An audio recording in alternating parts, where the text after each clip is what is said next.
Thunder Guild. Welcome in, welcome in. Thank you for checking in. Thank you for checking in, Aaron. We appreciate it.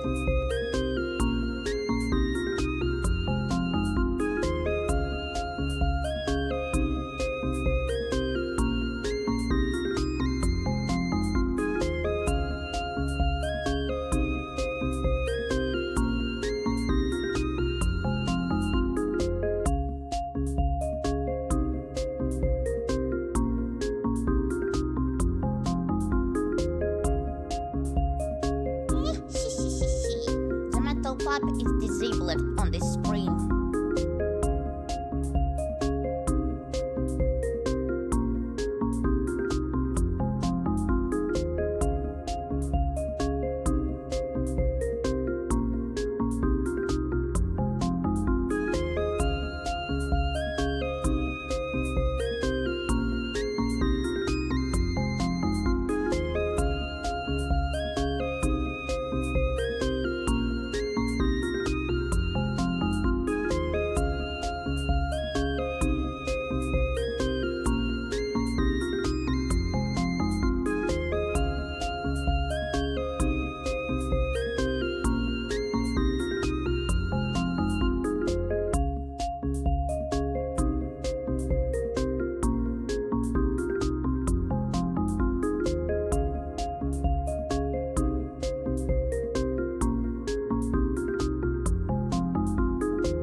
ʻAgaupi deities, ʻAgaupi day, ʻAgaupi morning, ʻAgaupi afternoon.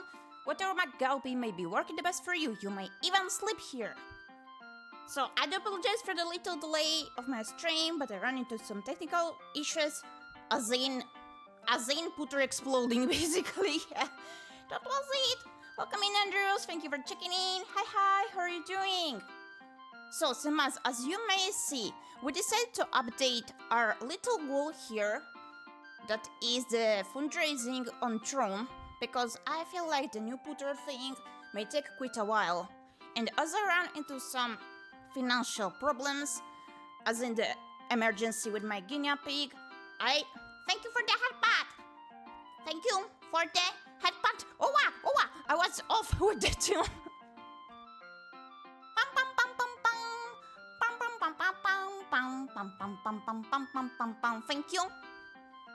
Thank you for the headbutt. Okay, as I was saying, I did run into this emergency with my guinea pig, so as I mentioned, this month it will not be possible for me to rebrand unless I decide to put to feature the goal of the new redesign here and hope that we can reach it together maybe. But yeah, we're gonna see about it overall.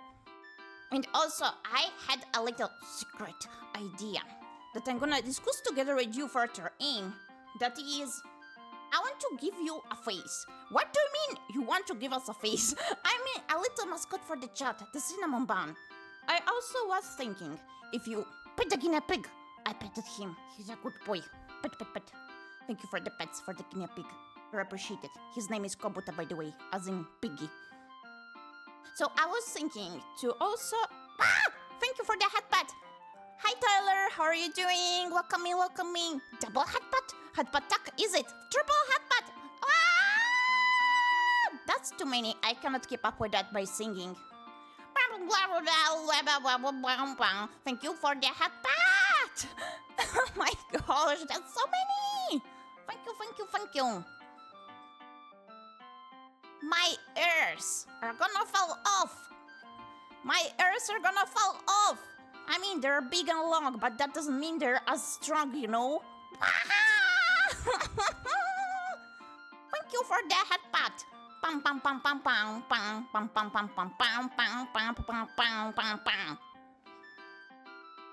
Joining my brothers and sisters. Oh my gosh! A headbutt it is at the very beginning. And there I thought I could make my little speech.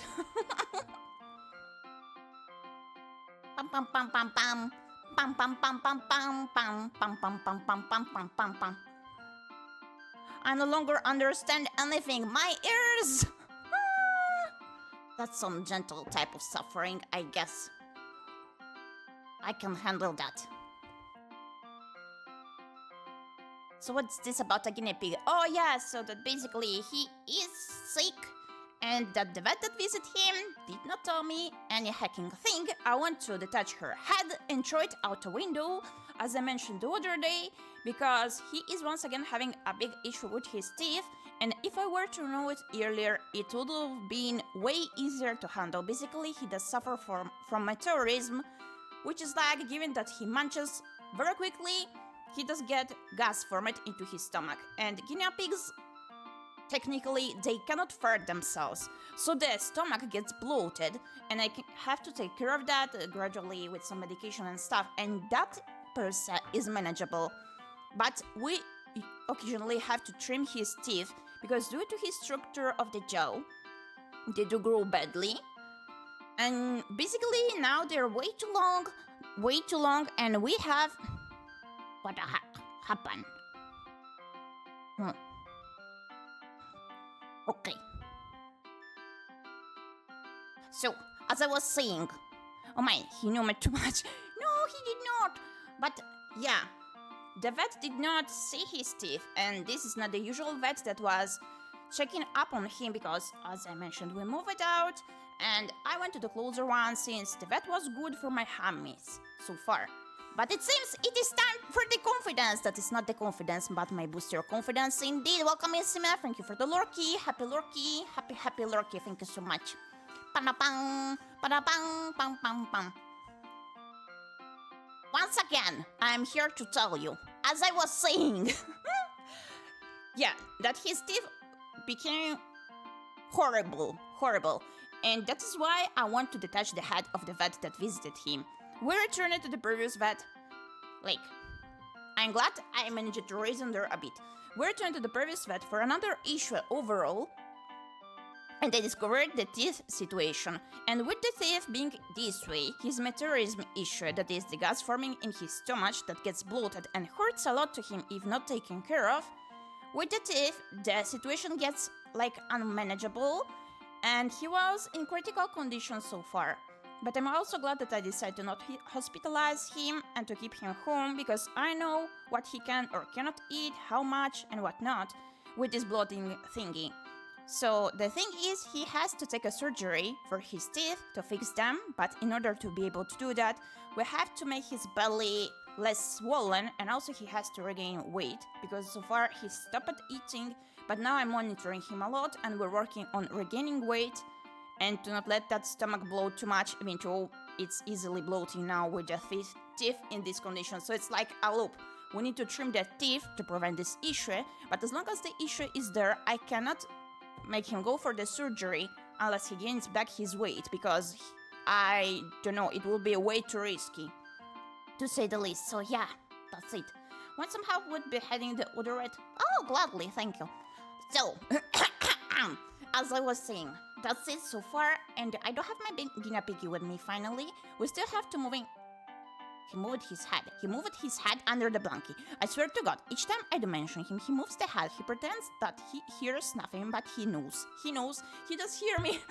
And yeah, we have to move in still his little friend, his gay friend, fiancé, husbando, I guess. And yeah, I'm gonna take some time here at home to do my best to be able to move him in. Hi, Joey! How are you doing? Actually, as yesterday, you donated a bit to me. You may have to choose which doodle I doodle for you, be it your character, VTuber, or something else. Yeah. I had to mention that. And so that's it about the piggy. And as the expenses of the vet are something out of the world, that is why I cannot rebrand myself the upcoming month. And that is why I decided to also update the donation goal to the model for the redesign that I already have planned. It is all within this little brain cell but big head. Actually, I think the least I can do is to spoil you a bit. Should I? Should I spoil you? Actually, my new icon has been in the works behind the stage. That is also something I was really awaiting. Oh, thank you for the bits! Is that like the response so that you can pick another doodle? You totally can do that, yeah. The Bjos are eating the bits. Oh, they're bjoming bits. They'd be numbing on the beats. I see now.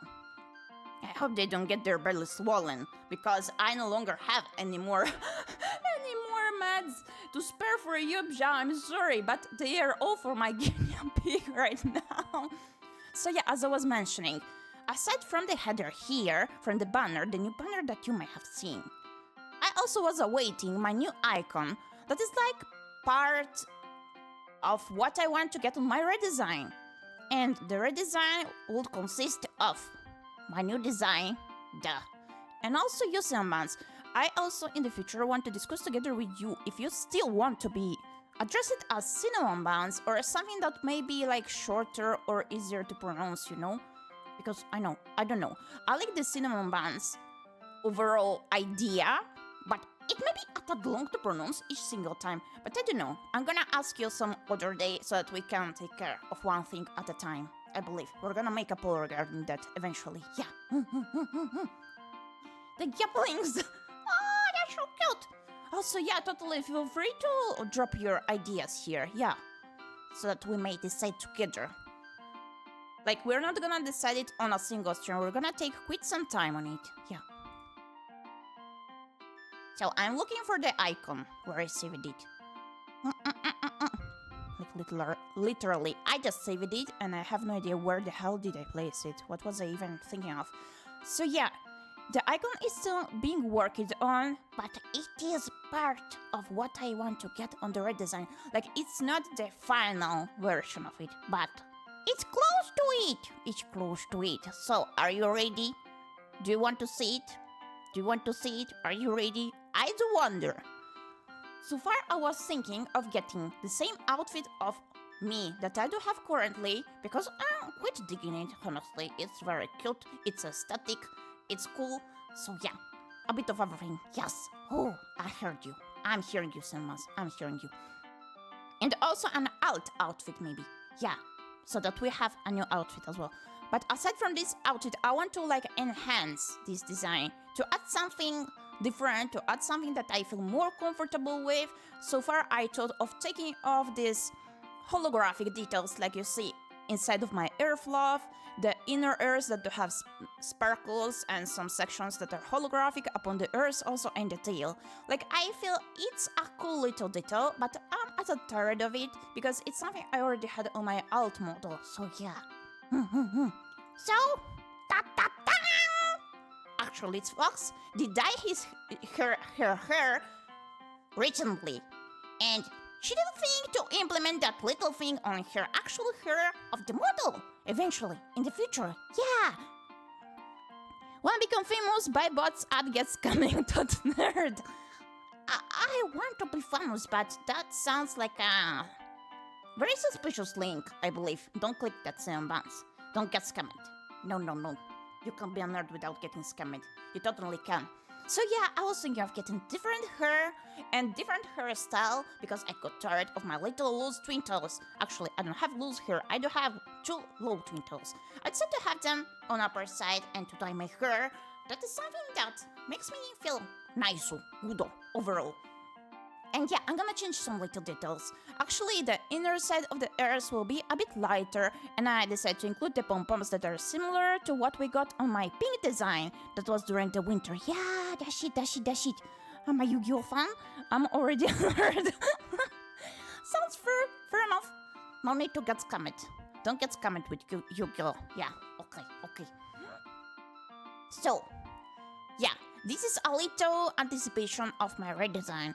A little icon, but it's gonna be still tweaked. Quite a bit, I would say, yeah. But the hair is pretty much this. Also the ears will be very similar, yeah.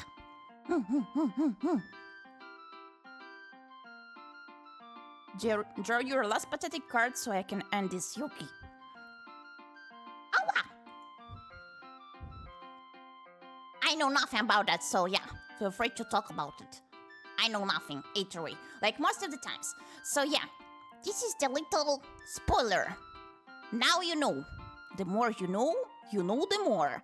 I'm not sure if that's how it works, but yeah. And today we're playing Save the Villainess, an otome isekai role-playing game demo. It is an upcoming otome game, as in, you know, like visual novels, but more oriented for the female sort of public. Usually you play as a female character for immersion and you get to date some guys. You usually don't have any memories of what was going on. So yeah, this game basically does have the main heroine that is a villainess, and we may save her. I'm gonna totally save her because she looks beautiful, so yeah, I don't care, villain or not. Beautiful, I'm gonna save it. I can save her. So yeah, she does not have a recollection of her memory. That is quite common, but still, like, she doesn't know who is willing to harm her. So we have to save her, yeah. Gyepi can fix her. No, as I mentioned yesterday, we can only fix Polly here. No, I can fix no one else, only Polly. Polly it is, yeah. Not the villainess, but like, she's beautiful, I can save her at least. No need to fix. I don't care. I no longer care. I give up. So yeah, she will not know who is planning to harm her. And it's a mystery otome that you can also support on Kickstarter.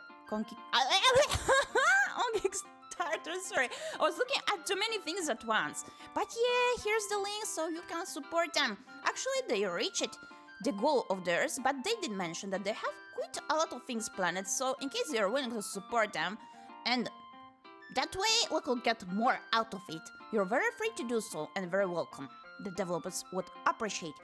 And yeah, we're playing this game today. As it is a mystery that mentioned, there will be some, like, uneasy parts, some mystery moments, something that is hidden upon mostly each single scene overall, and that, if we're attentive enough, we're gonna grasp it. Yeah, so I'm very interested in seeing how it is. Yeah. Sime can fix her. Sime, can you? Oh, Sime! Will you fix the villainess? That sounds good. Where's my toolbox? No, not like that. I think you're gonna break her that way, not fix. Yeah. So yeah, Imagine forcing Gyepi to play Yu-Gi-Oh! No! No. I don't think that's gonna work. Like, I do struggle enough already, even with the cozy games. You want me to play Yu-Gi-Oh? I don't think that's gonna get anywhere, really. And also, I hope you don't mind on hearing the munching, grumbling noises, because these folks actually did not make it on time just yet to have her lunch. Like, I woke up and started running like crazy, because as I mentioned, I'm officially a slave here now that the guinea pig is here. But yeah, I did not manage to have my lunch yet, like I prepared it, but I did not have the time to eat it, so yeah, I'm gonna munch on it overall while playing the game. So yeah, that is the Kickstarter that you can support, and also I'm gonna pin the trigger warnings because there are quite some. They also mentioned some movements that may make you dizzy, flashing lights, I'm not sure about that, but that's gonna be stated once I run the game, so yeah, we could make it happen. There is an old school Yu-Gi-Oh games. Ooh, feel free to link me then. Feel free to link me, as long as they're properly explained, I guess, yeah. Because I never watched the animator. Nope. So, we may switch to the game screen now, I guess. I may take some time to fix the audio, but yeah, let's go.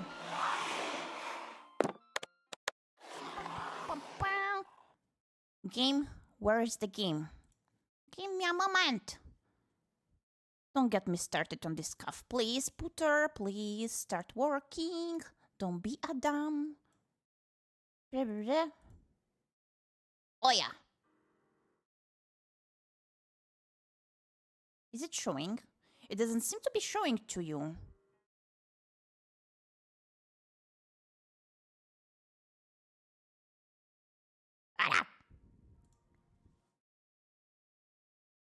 Okay, give me a moment.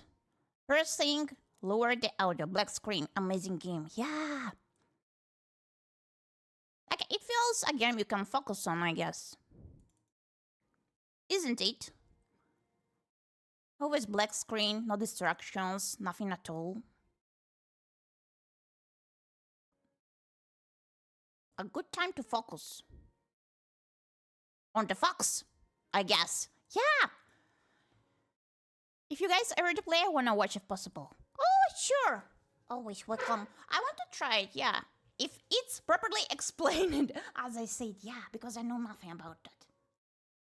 Give me a moment, I'm gonna munch a bit because I'm, like, hungry. Extra hungry. I really like the graphics in this game. But so far what I noticed was that...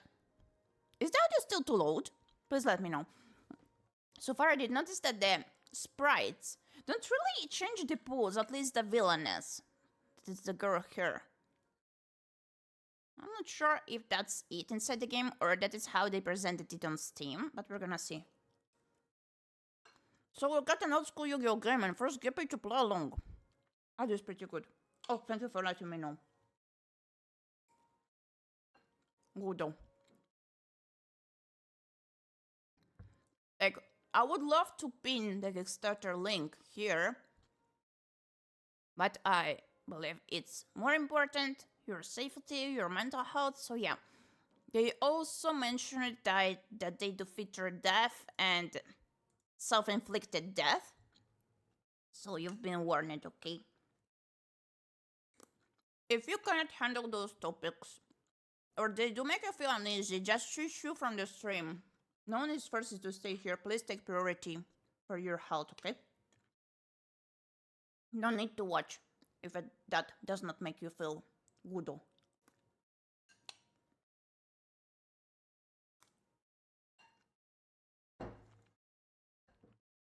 Okay, recharged a bit of my energy now at the moment.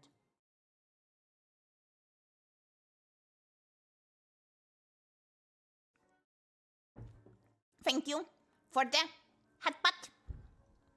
Thank you for the headbutt. Pam pam pam pam pam. Pam pam pam pam pam pam. 10 out of 10 warning, the headbutt, is it? Thank you for the headbutt.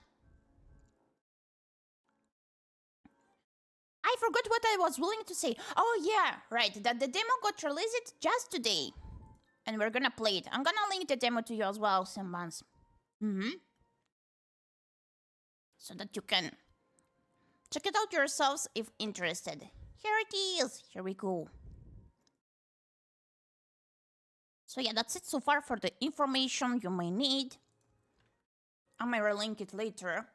Like if the demo is long enough. I still don't know about that. But yeah.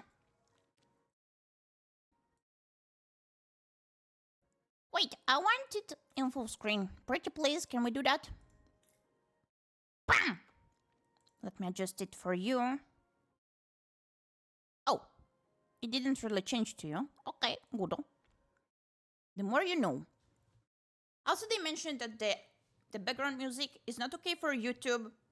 YouTube may mute it, so I hope I set my Streamlabs properly,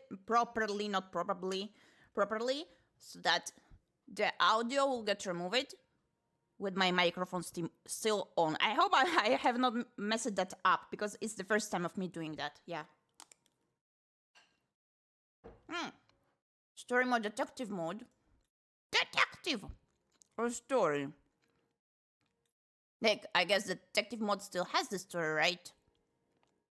The more you don't know, the more the ignorance. Bliss. I mean, an entire video without music or audio does sound pretty funny. I actually can add some no copyright music, but still. I'm gonna say about that, yeah. I just want to keep the VOD up.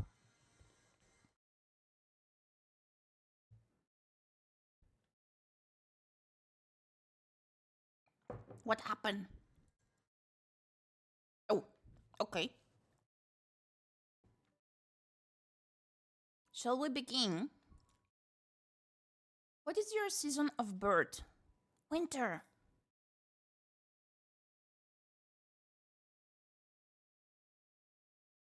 One who is born in winter sees the dead more clearly. After all, bodies that last longer in the cold. Regardless of your unfortunate birth, we must move onwards. What is that? Do you feel that something is lacking? You'd like some way to make this more about you? Very well, your tastes are the highest priority. What is your food of choice? Pudding? My food of choice? Wait, what? I don't think being born in winter gives you extra vision. My food of choice. Let me think.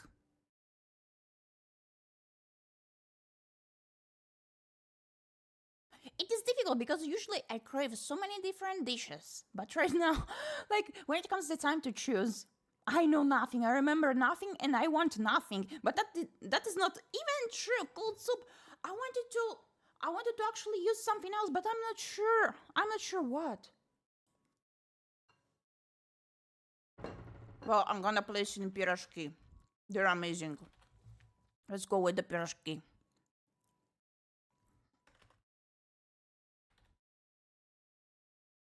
They're like some buns that are made to not be sweet.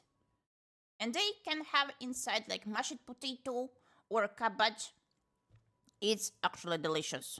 Don't think it's vegetable, so it's yucky, because like the cabbage feels savory yet sweet yet salty, and yet like it's perfect to eat during winter, like you know when it's cold and you just hug on that pirожок and then eat it, and you can no longer hug it, I guess, because it's so warm and soft. But they do be delish. Yeah. Last time I visited my grandparents, all the stores that use it to make them and sell them, they closed it. Like, I cannot believe what the hell is going on. Like, it's a local thing. How can you shut down all of the stores within the capital city? I don't know. But yeah, that did happen. But next time I'm gonna visit grandparents, I'm gonna do the detective work for the пирожки, and I'm gonna find them eventually. Ah, you have exquisite taste in your mouth anyway. Ha. Do you mean I'm dressed like poop? Don't you dare. We're expecting more questions, more focus on your desires. That time has passed, after all. Yours is not the only story. Not the only story. Woo! The only story. Your story. Ooh! Chapter 1. Wheel of Fortune. I feel like the graphics are quite on an easy side, even though, like, I like the font. But I think I don't really like what they did use on the backgrounds. I don't know. I feel like, not that it is too simple, but somehow it does bother me that they used this sort of background animation with the fog. Like how it's made, and not that they use it fog per se.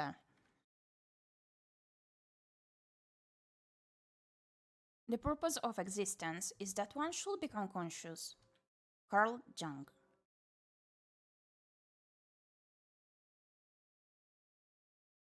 Who closed the pirashki is a Gyepi investigation tale? That could be an idea, too, for a story, actually. Ah, Putter, please don't die on me. Like, I think they, for the backgrounds, use it, the free-to-use motions that are up on YouTube, because I came up to something of the sort myself. And I think the backgrounds could be done a bit better. The art is cool too, yeah. Oh no, their eyes are sparkling. They have spy cameras inside their eyes. Emperor, what would you wish the world to be shaped by? Oh. Collaboration, justice. And I think I will. Ah! It's timed! Justice! It's timed! You value correcting wrongs. Gosh!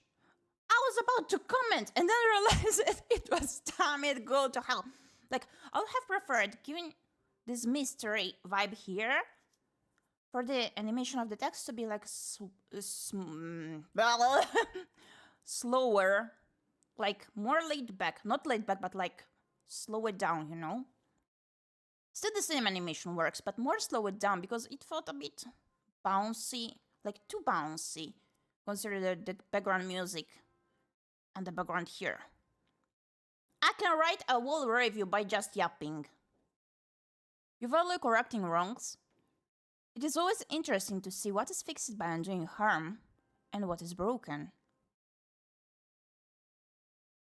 Huh? Is the teapot broken? I don't like this guy. I don't like him already. No. Hermit, what do you do when faced with a challenging problem? Is this gonna be the main guy that will think he's the villain and wants to end us, but instead he has the connection with us and whatnot? We're gonna see. What do you do when faced with a challenging problem? Like, I did not really go through many Otome games overall. Like, I barely did play one or two that were like free to play or something of the sort. But I did watch an anime that was Amnesia. I actually do have the visual novel of it. I really want to play it. It does have some crazy characteristics to the Metal Heroes. But overall, I wanted to play it on stream someday, yeah. He's secretly hot. What do you do when faced with a challenging problem? Like, I love the details on the outfit. Follow the rules, create your own path. There are more ways to solve a problem if you have no restrictions. If you don't mind what other problems are created along the way. The problems wrestle face always either way. Oh, so they just leave after speaking. I just understood it now. I like his hair tint, but I don't like his outfit. Like, it's well done. I mean, only on personal level. Magician, which is more important to you? To find love through forgiveness. To love yourself and your own strength. Ah, girl boss or forgiveness? Girl boss, let's go! Loving and respecting yourself can help you overcome many trials, but you may end up being alone. Are you willing to extend that love and respect to others as well?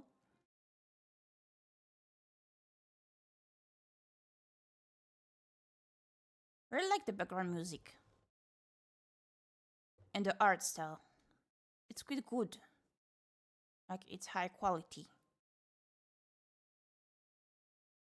Save the Villainess. I feel like the motion of the video in the background is too much for the putter to handle. But yeah.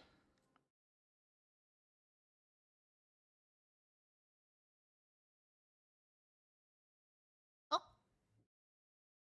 Look at her, she's so pretty. Ah, wait, is that bad? What happened? A vampire bite? Someone tried to kill me. Someone did fight with me. Putter, don't die on an autumn again. Please, Putter, pray for the Putters in advance. You can do better. Where am I? Who am I? And why am I in a strangely moving carriage? A strangely moving carriage with comfortable seat cushions. Very comfortable seat cushions. Who's speaking now? Oh, no, it's her, right? Oh my gosh, me freaking out already. I almost feel as though this carriage is resting on elephants. Elephants atop an even bigger tortoise as it slowly swims through space. Did you forget to take your pills, lady? I mean, I know you just woke up, but still, your reasonings are quite particular, to say the least. No, I will not be distracted, if you say so. I like how they added the animation to blood. Like, for example, I did not notice it straight away. But instead, it can be noticed with the little animation they added. Wait, actually, she's blinking and the hair is also moving. Oh, that's so cool. Why do I not remember anything? After all, while I know that I sleep soundly, this entire situation is very strange. Hold on, I do remember something. I know that I sleep soundly. Actually, Cinnamons, it's time for an outgoing news. I managed to not wake up when Baba woke up for a job. I don't know how it happened. Like, he knows I tend to ask him to please be careful not to wake me up because in case I want to sleep a bit more, like I may feel drained more than him and more than an average human, I think. Am I human? Who knows? If they do lack sleep. So yeah, this time I managed to not wake up and I did sleep soundly indeed. For the first time, not waking up. Yeah. Oh, also. It seems like his work is getting a bit back on track. Like, he did say that he does not know if there's more work to do. But as they stated that Friday and Monday he works, I guess it is the case. Because last month, quite some months I would say, they always left him home on Fridays, Mondays, and occasional weeks also. But yeah, he's gonna finish this week, then work on Monday, and then he's off for a whole month. We're gonna see if that gets to change, but I don't think so. So it's gonna be Baba Paradise. And the first thing I do during the first day he's at home is force him to record them voice redeems for you to use on with the channel points, because we waited quite a bit in advance. We also want to continue to play Cat Quest, so yeah, we're gonna return to that. Hold on, I do remember something. I know that I sleep soundly. Unfortunately, that is not exactly the most useful knowledge to remember. Perhaps I can recall something else if I think deeply. Don't force yourself too much, lady. You have to interact with stuff and see if anything comes up to your mind. I can be your therapist. I can be your therapist even. Hire me as your therapist. I'm gonna listen to your yapping. Like, mostly you will yap to yourself, but the outcome will always be the same. You will have to realize that you have to figure out your own problems by yourself. But you do pay me your money. Give me your money, Villainess son. I'm gonna save you. Wait! Is the whole plot consisting from me becoming their therapist so I can save her? Wooey! The more you know. By the way, I catch a part where Instance Gate, they say ⴬ⴜ if you know what it is. ⴬ⴜ What is a ⴬ⴜ? Like, it's French, right? Since ⴬ⴜ is butterfly in Japanese. ⴬ⴜ Like, I may know it, but I don't know it by name. It's a pastry, yeah. I imagine it. Let me see. Ah! They actually do have something very similar at my grandparents. Even though they use a different type of cream. So it's like higher in height and it's quite specific. But yeah, it does look delish. And do they pronounce it like in French? 괰ᴏᴍᴍᴜ.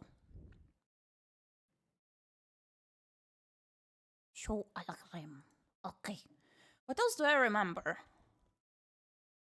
Like in French. Oh, interesting. I know that I can catch fit fish with my amazing dancing skills. Oh, what about the fish having feet? What does it mean, fit fish?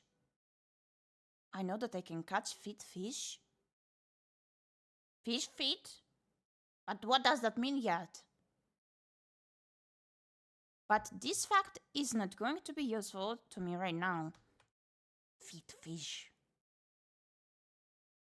People fishing to see your feet. That sort of person. Is that it?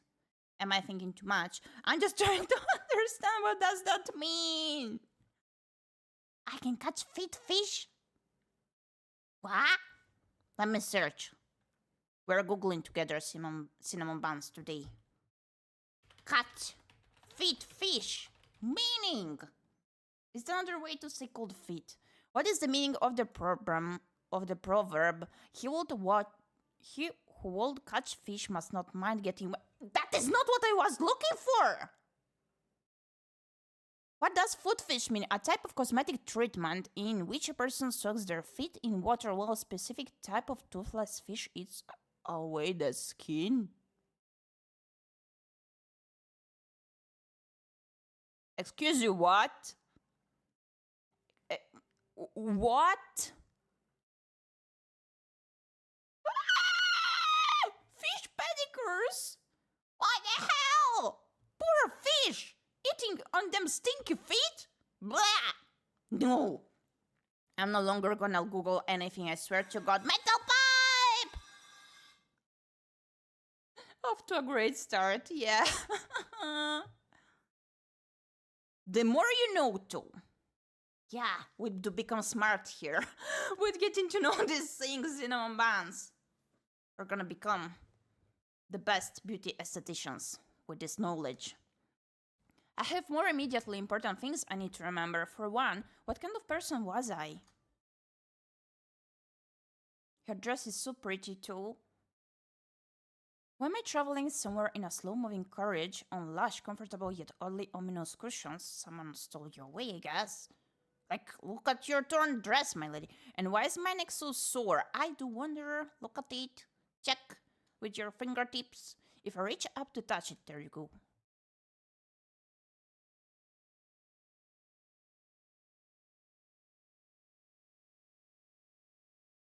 Yeah, bye. Is this blood? No way. What happened to me? Where am I? Well, now I have another question. Don't touch your dress with them bloody fingers. Come on. I mean, it's red, but still. Why is my hand covered in blood when I touch my neck? Is someone trying to kill me right now? Are these incredibly large cushions murder weapons? Why do you know how to murder someone with a cushion? I have to calm down. If I'm going to survive and determine what is happening, I have to be serene. About a plastic pipe. That one will break. Easily, I guess, if you throw it. Which is hard to do when my neck is covered in blood. I love the art style here. It's so cool. Serene. Pink serene toads. At least my head is still attached to my strangely sore neck. What sort of serene toad is that? Oh, no.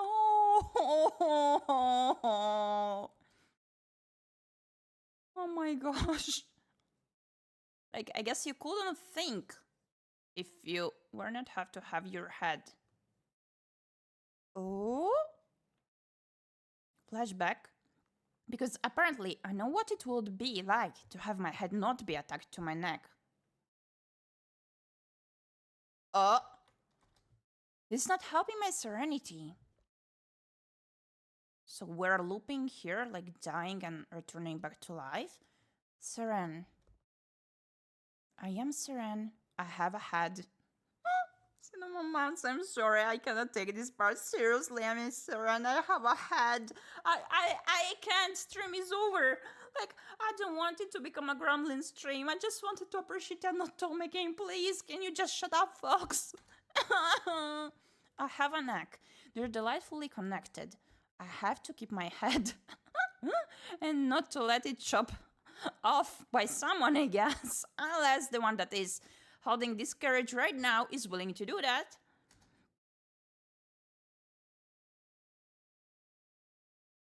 I wonder if, like, we're getting saved or stolen away instead. Losing my head will be fatal, figuratively and literally.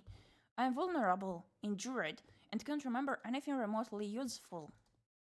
I need to find some information that can help me. Even if this carriage is moving very strangely, something has to be making it move. I really like the writing style here. It doesn't feel too much, yet it explains pretty well what is going on. But still, that part, I'm Serena, have a head. I can't. I can't take it seriously. I'm sorry. I can hear the horses pulling it, and if horses are pulling it, someone must be guiding them. I mean, like, I understand she was willing to, like, focus on reality and stuff, but I have a head. Was just, I don't know, off. It sounded too off to me. Someone must be guiding them.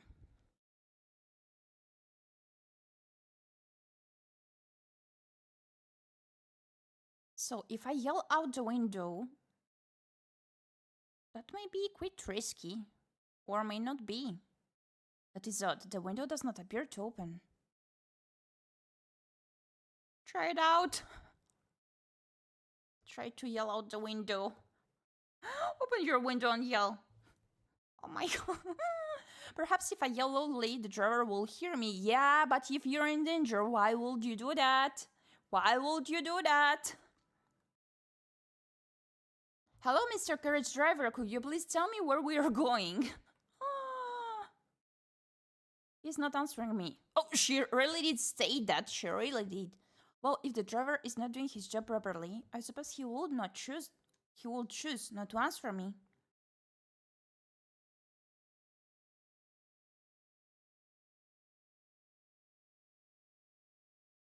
So I have realized with my extensive memory of about 10 minutes, if you want to get something done, do it yourself. So what should I investigate first? Oh, what do you investigate? Oh, you again. So you need a little additional assistance. One might even say help. As always, I live to serve. Try open sesame. For certain definitions of serve and live. Capturing hearts, a guide. Huh? The Villainess Survival Guide, an instruction manual. I like how they implemented these parts here. Pretty cool. Pretty mysterious. The music has become real weird, by the way, yeah. Spooky! Oh, I'm inside of the void now. Amazing.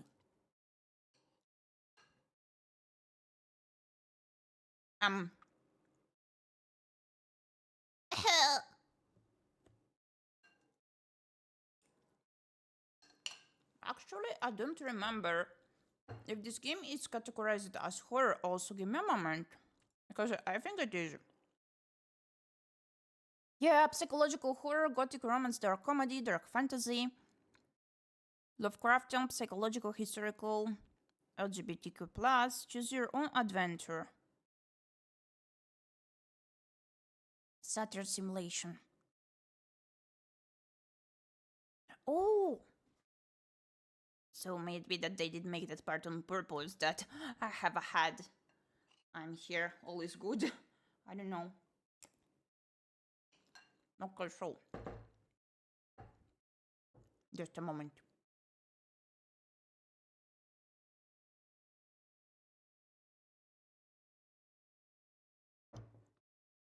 The Villainess Survival Guide. Congratulations, you have found yourself in possession of one villainess. In order to help your villainess succeed, you will need to know the following information. Table of contents: night, day, strange time, love, raise or lower love, deduction, correct or failed choice, tips and tricks. Night. Symbols to guide your choices. The moon represents nighttime. They're so well done, I really like it. It's harder to see in the nighttime. Also, people are more likely to try to murder you. Oh, good to know that.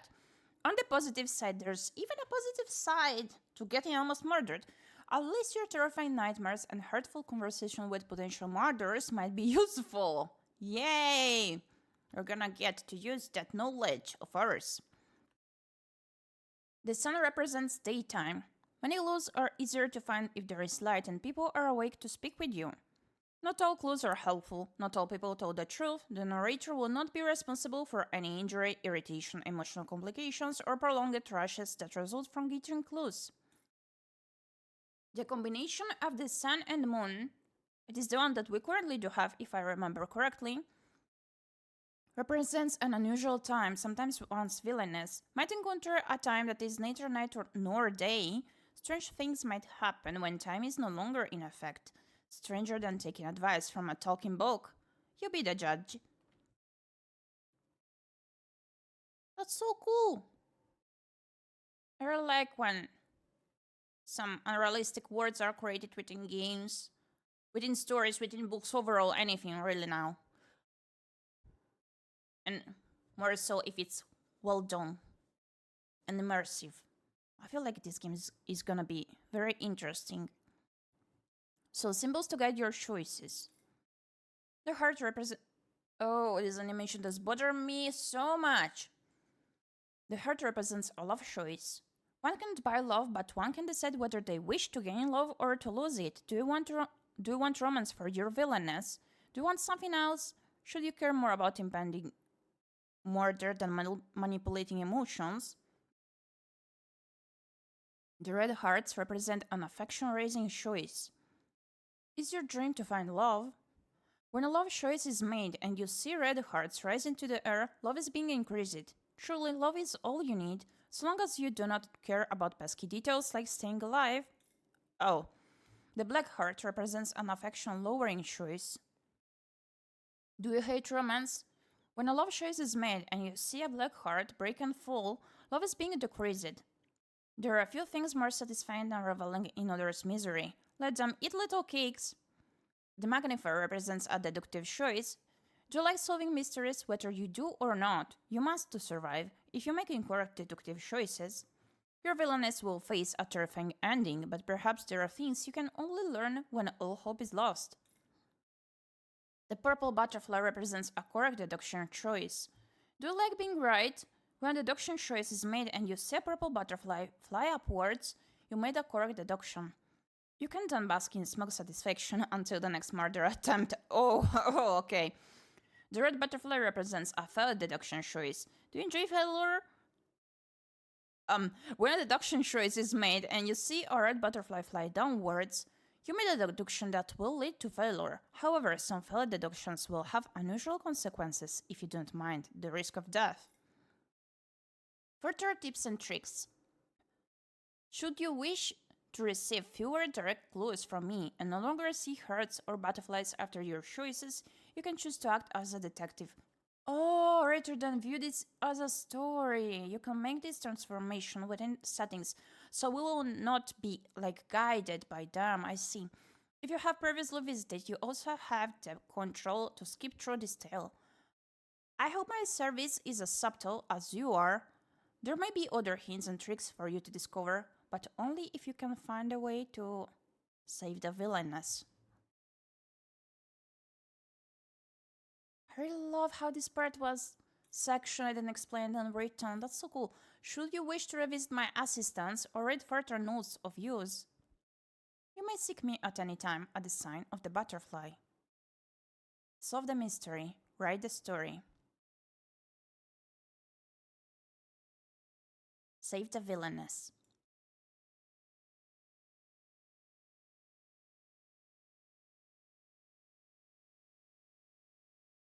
It sounds really interesting and exciting as a game. Yeah. I was not expecting all this much from it. Wait, do you believe you already know it all? Yes, I do need guidance. Now I wish to learn more about this world. More. Excuse you. Oh, okay.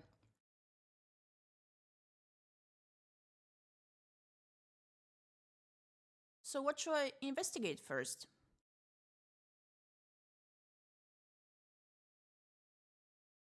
Oh! What's going on with the cursor? Ah, it's suggesting me to click on the butterfly. Where? Yeah. Okay, it was a glitch. Give me a second, I'm gonna finish eating and then we're gonna return to the game.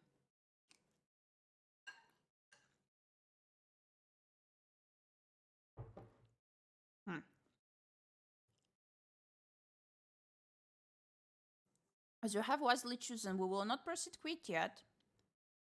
Sometimes what seems familiar might not be as it appears. Your caution will serve you well.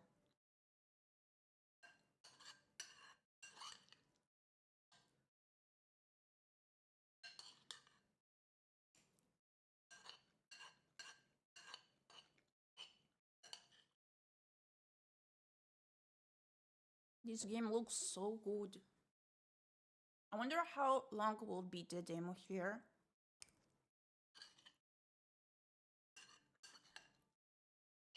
Like, I hope it does not get interrupted abruptly once we get to speak to someone.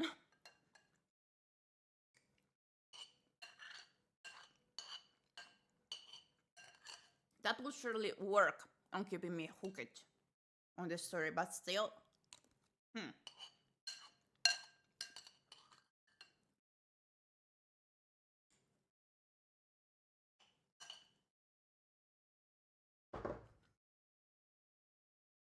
Okay, I finished the lunch.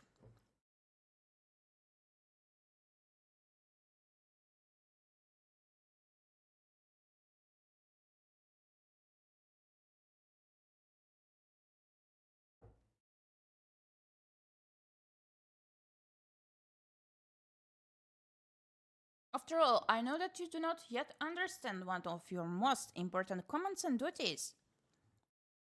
No, it's not the back command that I plan to provide instruction on. Stop highlighting it. Oh. Why do you want to learn about the back command? I did not even notice that. What the back command gives you is the power over time and space to go backwards and see what you have already done, or erase your current choices and redo them. You can also go back by reading a page up in the story or by rolling your mouse wheel backwards, although why you have a mouse on a wheel. But why would you use this power? Okay, back. Very funny, I'll warn you that you will not always be able to return to the past. Some choices are unchangeable, so think carefully before you act. Oh, that's also very cool.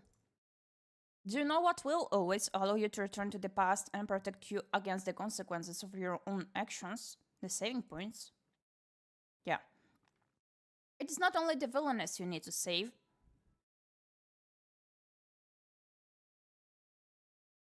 It's pretty cool how they use the words here in this game. Welcome to the Gallery of Memories. There are many exhibitions you can use to create the memories you wish to save.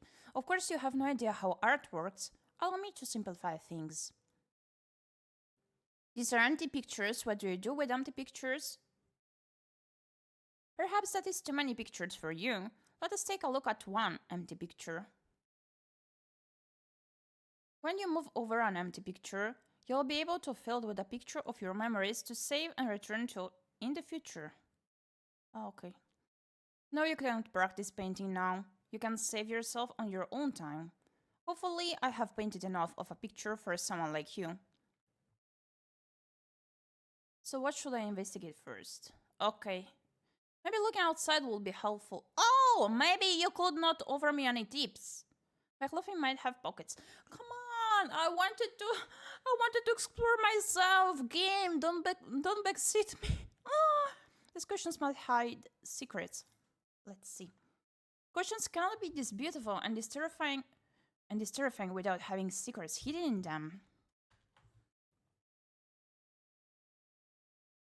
I really hope they may implement the fact of not writing over the detective part, so that we can see ourselves, what happened, what we may click upon.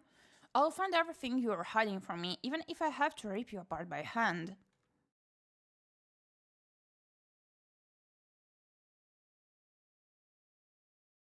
Oh? Determination attack. Wait. Wawa. I see. We don't attack the cushions. Fight too. I'm a fight. The cushions are unmoved.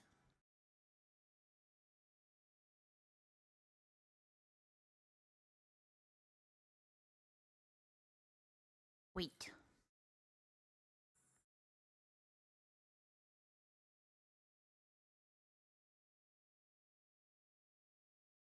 What happened? Nada. Attack. Bonk. Bonk. Such an intense fight. The cushions loom ominously. Oh, wow!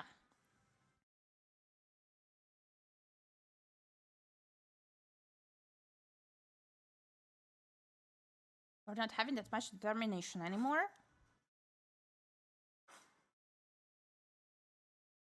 It literally doesn't work. Can I just give up here or... Oh yeah, what happened? The cushions are too ominous. Defeated. Really now? Am I dead? Or can I proceed, at least?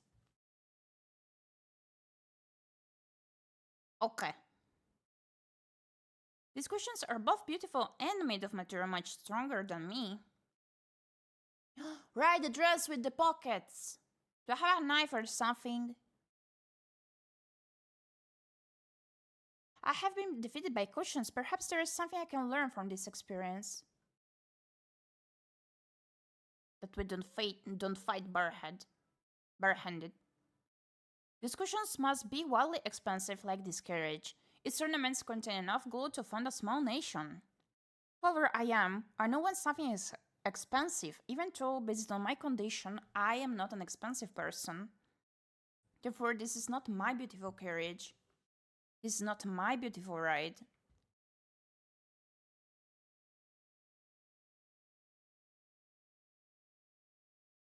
This carriage belongs to a wealthy owner, someone I do not remember taking me to a place I do not know. Yet why would this owner of this expensive carriage want to provide comfort to me? Can I check the dress pockets? The cushions are a trap. I'm being taken from where I was harmed. Cushions are a trap. Let's go.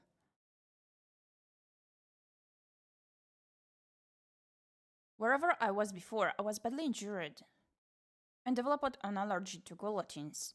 Even though I may only have a few minutes of memory, I will not be fooled by people trying to trick me into getting comfortable.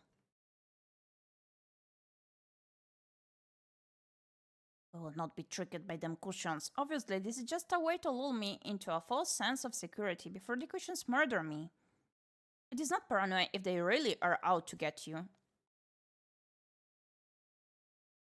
If some villain plans to make me comfortable before destroying me,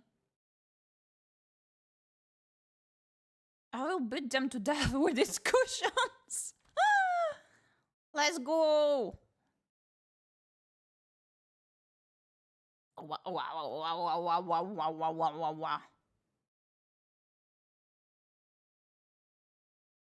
Once I figure out how to remove them.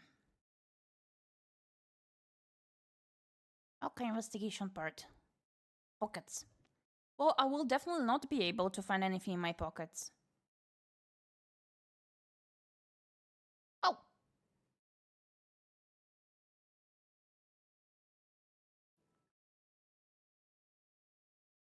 Because I don't appear to have pockets. Oh yeah, unfortunately this dress is even more mysterious than the lack of pockets. Why is someone riding in a beautiful carriage wearing something like this?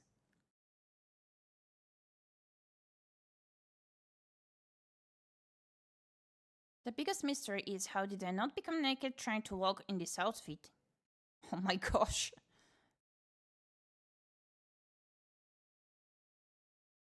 How are these rugs staying on my body? That's the mystery. Still need to solve my immediate problem. Why am I riding in this fancy carriage while wearing this dissolving outfit? This dress looks like something that has survived numerous attempts to destroy it, and then was used to birth several puppies. What? What?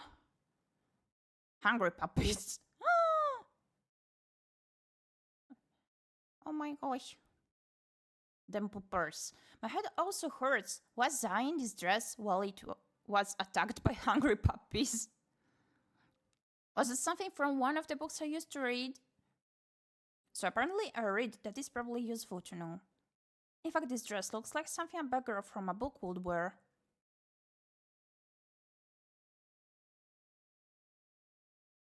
Not if it's entire too. But when I look closer, this dress appears to have once been very beautiful. This was not cheaply made. Should have worn her anti-puppy dress. I know, right? This dress also appears to have been damaged not just by wear but by force. The dress and I have also not been washed for weeks based on the overwhelming smell. Stinky.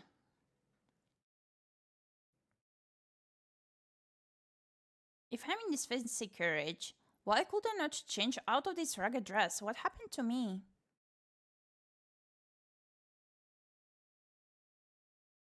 I could not change because I was a prisoner.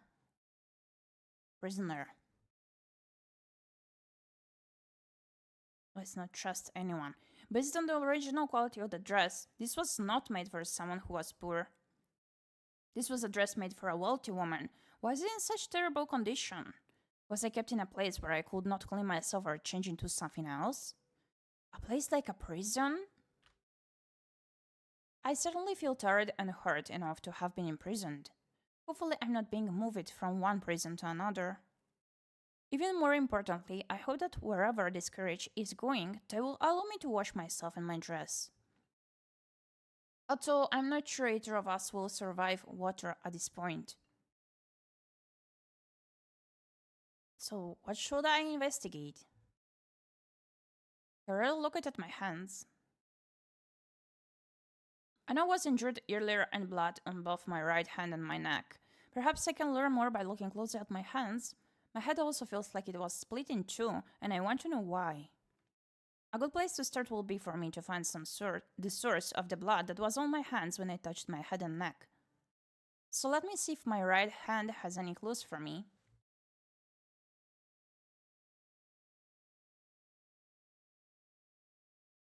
This does not make any sense. There was blood on my hand, I know there was.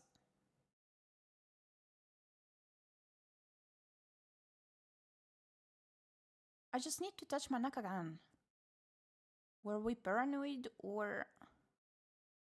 Oh my gosh. Or is it this word that is strange? This is bizarre. Not only is the blood without a source, there is no longer seems to be any blood at all. I can't feel any injuries, I can't even detect any bandages or stitches to stop the bleeding I felt.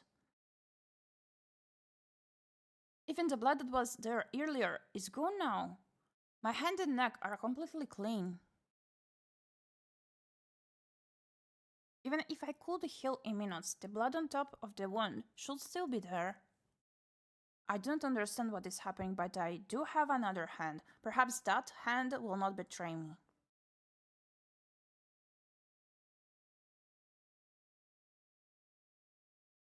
So what does my left hand have to offer? Some scratches. Oh, this hand has no blood on it, imaginary or otherwise. I have neither calluses nor scarring. You seem to have some scratches too. I have also never dug dirt with these nails. These are not the hands of someone who spent a lot of time using them for anything other than gesturing. I feel as if whoever I am liked croaking fingers at people. The finger croaking muscle is well developed. But why is there a faded circle around the bottom of my fourth finger? Ooh, a ring.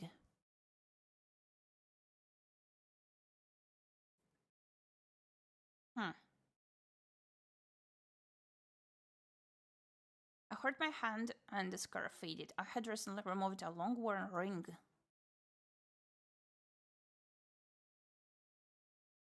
Why would I have a ring mark on the fourth finger of my left hand unless... Was I engaged? Married? Unless this is the plot of a very naughty book, I am sure that a lover would not have me tossed half naked and injured into a carriage by myself. At the very least, one would think I would still have a ring or some sign of their support. I'm deeply afraid that my taste in lovers was very much like the taste of my body right now. They both stink. So what should I investigate? Maybe looking outside will be helpful. Are my body parts still attached? Looking outside.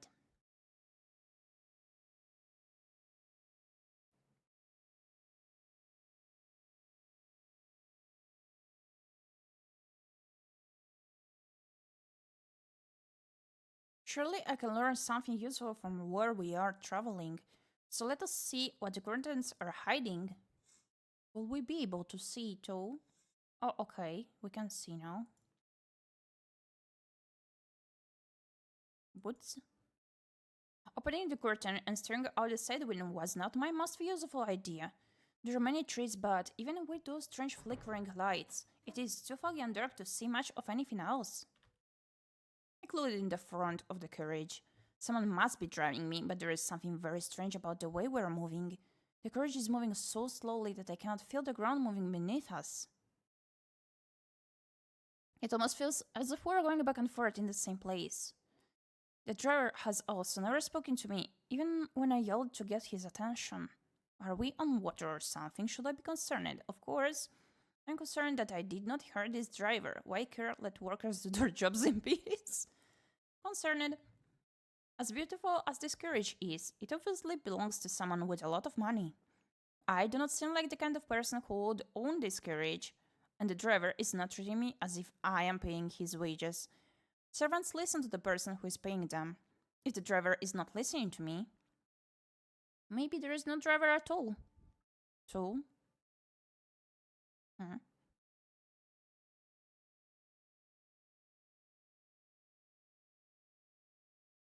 He might not have my best interest in mind. So what should I investigate? Body parts? Or... Huh, only that? Okay. Well, when I investigate my body, my feet hurt enough for me to wonder whether or not they're still attached. The good news is that my feet are still attached to the rest of my body. The bad news is that there is definitely a reason for my feet to be hurting. Oh? Feet? Ouchie! I hate disrespecting the ominous cushions, but this is the only place with enough light to see my feet. Unfortunately, not only are my feet filthy, there is a strange and constant bruising around my ankles. We were imprisoned. The bruises hurt and seem to be recent based on the colors.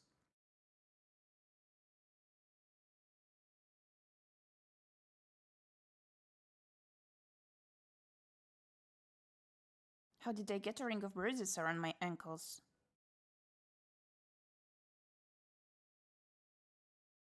Never put your feet inside a bird trap. Something was attached to my feet.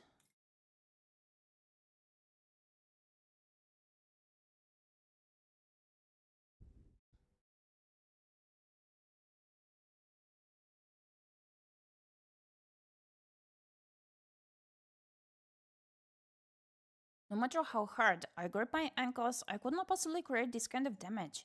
This looks like something was attached to my ankles, something that was heavy and hard enough to badly bruise them. Yasu. You did indeed. I wonder if we can escape the carriage through the demo. Was I shackled? What happened to me? More importantly, how did someone with heavy shackles on their ankles manage to get out of those shackles? So what would be the one job I could have that would allow me to be in and out of shackles regularly? If I am a failed magician, I'm going to be very angry. So what should I investigate? No more investigation, it is time to deduce. Okay, no investigation. I have realized it. No more choices for you. I have learned my lesson. Left to your own devices, you will choose to fight questions. I must find a way to convince you to make better choices. I have no idea what is happening. I'm in serious danger. Do you understand what that is? No, not the concept of not knowing what you're doing. Do you understand what this is? This is a lock. L-O-C-K, lock. What does a lock do? Yes, it locks. In this case, one of your options is locked. Because of your previous terrible choices, the path that would proceed to a better future is close to you. No! Should you make clever choices, or rather, if the villainess makes clever choices, a better path will be unlocked and available. Oh! Wait, do not be too eager to ignore the path that will end in failure. In a world of many possibilities, there are some things you can only learn when all hope is lost. Will you lock yourself to the story you most want to hear? Or can you open yourself to the truth? I have realized it.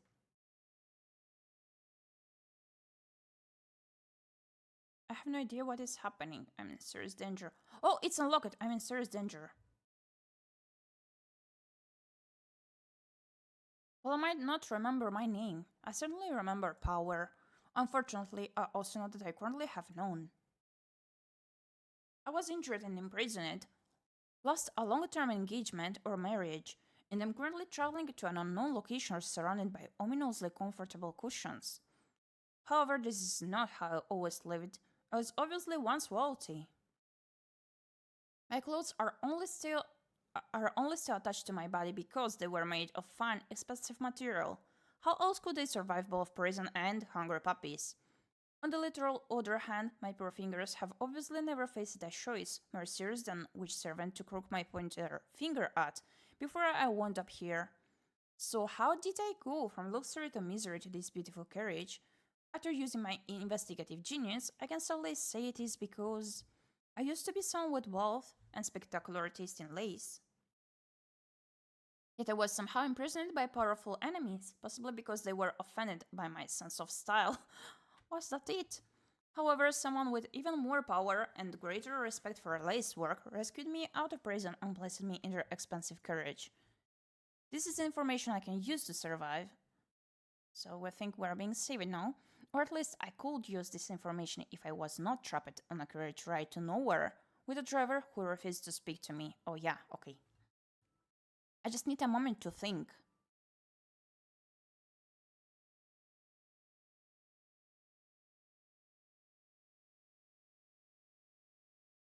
Oh, different art.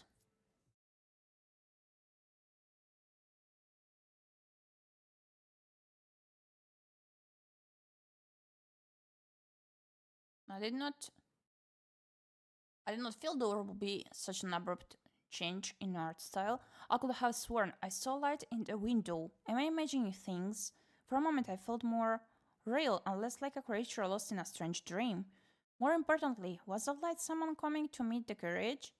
That gives me an idea. I know that the patron who pulled me out of prison had the power to rescue me and put me in this gold-lined carriage. This means my patron must have both money and political power. If only I could borrow some of my patron's power, a power that people obviously respect. What happened? We stop it? Is the carriage stopping? I have a bad feeling about what the driver is planning to do by stopping in the middle of nowhere with no destination in sight. I have no way to protect myself with my dissolving dress and unmovable yet ominous cushions, so I'll have to find some other kind of power. With apologies to the revolution, I'm going to have to use the most ancient path to power. Name dropping the most powerful person I know. Thank goodness you're here, Mr. Driver. I'm glad you came to speak to me about speeding up the pace of our journey. After all, when I look out the window, I can see the light of my patron ahead. My patron is obviously impatient with how slowly we're traveling. At this rate, my patron will be here before you even reach the front of the carriage again, and that will be unfortunate for you. After all, while I support the rights of workers to have needed rests, not all powerful people are so understanding. If my patron is already coming out to meet us, they might be concerned at the delay. Still, no matter what consequences you face for your bravery, I will support you. I will still be there for the revolution, comrade. Power to the workers who make the country and this carriage run. What kind of speech was that? Did she perform a confidence to boost her confidence? Did it work? I don't think so. I don't think so. Wait, we're still here. We're still alive. A new name dropping the owner of the carriage was the way to survive. Oh, it worked! We're back to regular night. The rights of the working class are very important, but sometimes you need to have the power to purchase large carriages to make these things happen. Finally, I'm getting somewhere.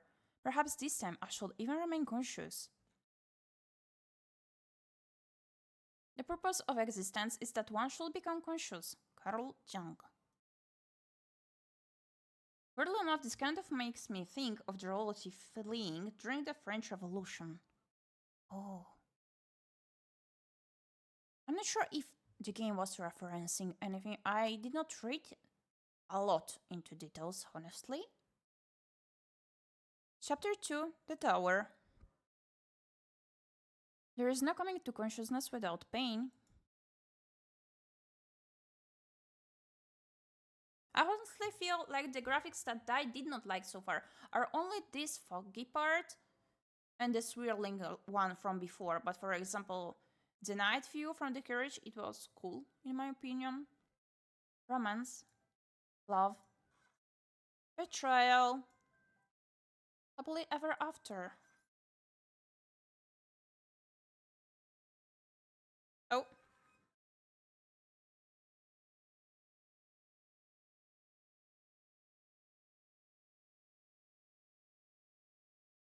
Villainess. There are so many stories that can take you on journeys to your dreams and nightmares. You imagine it yourself the heroine in every one of them. Yeah, they're right, my head is spinning a bit. Do you remember? Do you remember your sanctuary from a cruel and unforgiving world? Do you remember the hours spent reading until your eyes were so dry you could no longer weep?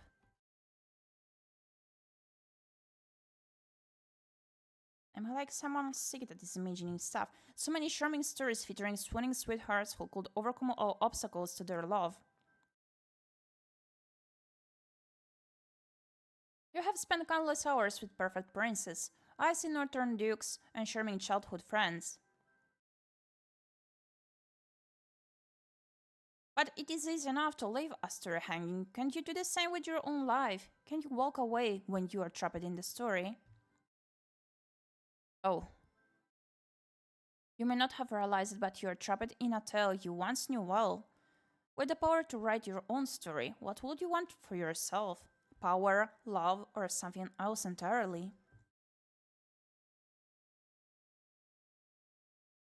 You are alone and do not know who or what you can trust. Do you seek to keep that isolation, or will you take the risk to reach out? Above all else, a single wrong choice, a moment of inappropriate hesitation, and you will not live to live this cursed story. Too many spinning parts. If you would protest that sweet stories should not have such danger, remember that not everyone in such tales can be loved by the creators. In the magic of storytelling, for the heroine to succeed, there must be something to succeed against. If there is a heroine, there must also be a villain, or a villainess. However, the devil is in the details. All hope is not lost. Perhaps you can shine a light on what is wrong with this world. What is the balance between your sins and your glory? Trust your judgment, or be with it, as underserving. Shall we remember the tale you have forgotten? Shall it end as it began? The story awaits.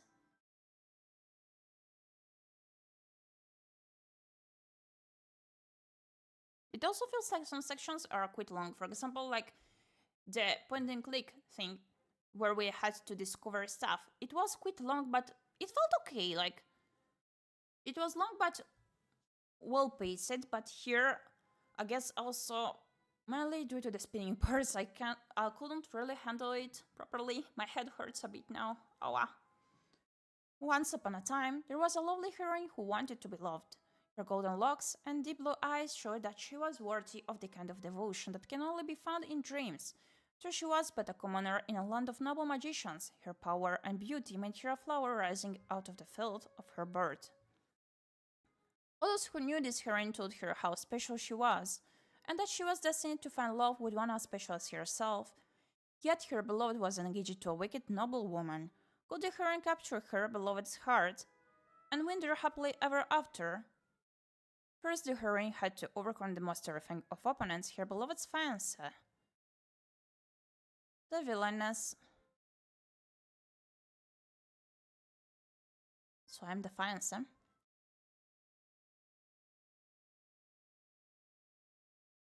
Does it feel as if you're getting nowhere? There are many stories, many truths in this world. This is the one you need to know now. Lady Jane Neville, who would have thought?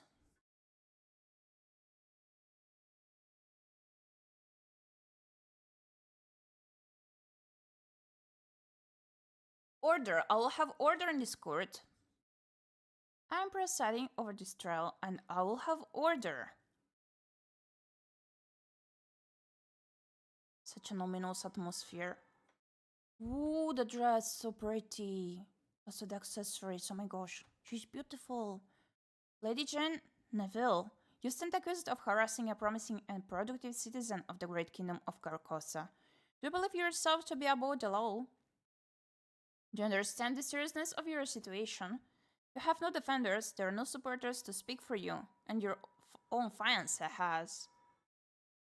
If I might interrupt, not until the verdict is pronounced, this is an impartial court. Lady Jane must be sentenced to execute. I insist. As the fiancé of Lady Jane Neville, I invoke my legal right to speak to her fate. Proceed. Does the court truly wish to make such a quick decision on her fate? To truly reflect on and understand her actions, she must be removed from this situation. I call for exile.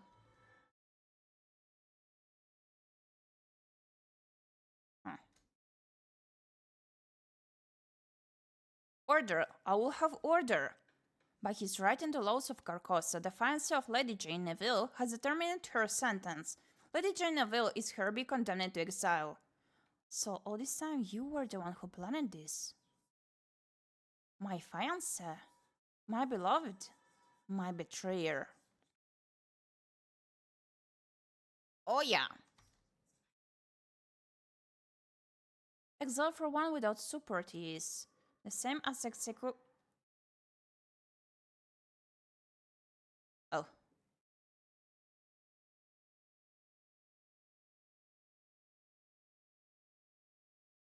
Oh.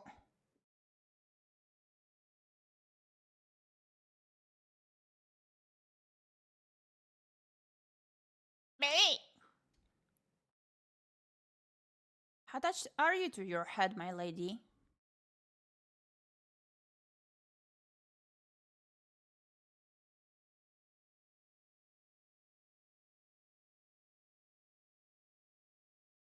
What in the name of ominous questions was that? I think I just barely survived a potential murder attempt from my silent courage driver. Was that murder attempt connected to my dream? My dream that I became the villainess in a terrible romance novel that I do not remember reading? That would explain why I'm a rag-covered amnesiac who has a strong understanding of guillotines. Obviously, a brilliant woman like me would normally play the role of the heroine, but someone must have decided that the villainess could use my investigative genius. This all means that I'm currently trapped in the body of Lady Ģepiģ, a woman whose name has evil written right into it. So if I want to survive, I must use my investigative genius to determine who wants to get rid of Lady Jane. Is everybody an answerer? However, if that dream is true, then Lady Jane was mostly lauded by the heroine and Lady Jane's fiancé for being in the way of their romance. I call for exile. The flashback. Based on that dream, Lady Jane's fiancé obviously wanted her to die miserably in exile, only to have his plans, followed by a patron who broke Lady Jane out of prison. It does not take an investigative genius to see that Lady Jane's fiancé will want her dead if she has somehow escaped exile. Who are these people? How could a high-ranking noble woman like Lady Ģepiģ be imprisoned for bullying in the first place? Who cares? The important thing is that I find a way to survive this bad romance, preferably by smothering all of these people with cushions, once I remember who they are. Revenge. Serene, I am serene. I'm much smarter and better looking than any terrible writer of adulterous romances.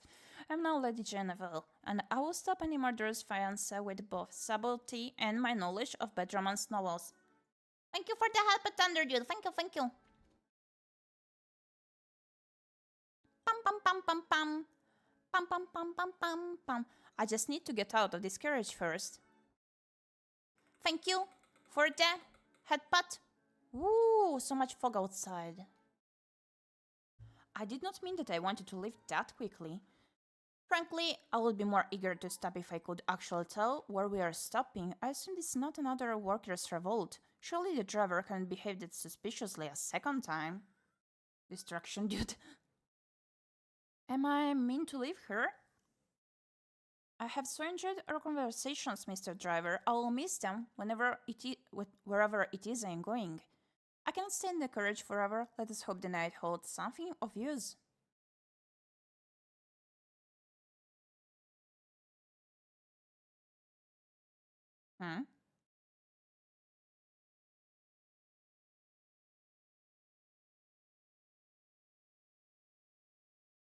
Nighttime.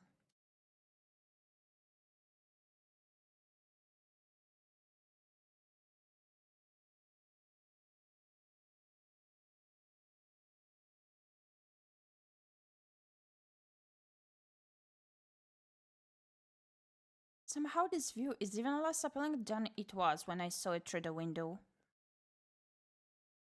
Oh. Wait, are you planning to leave me here? Wherever here is? What am I mean to do now? Hope for enlightenment? Fine then, let there be light.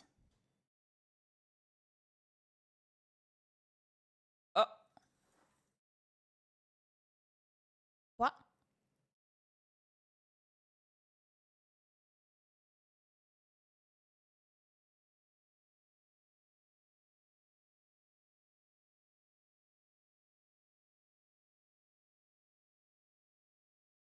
Am I some sort of magician?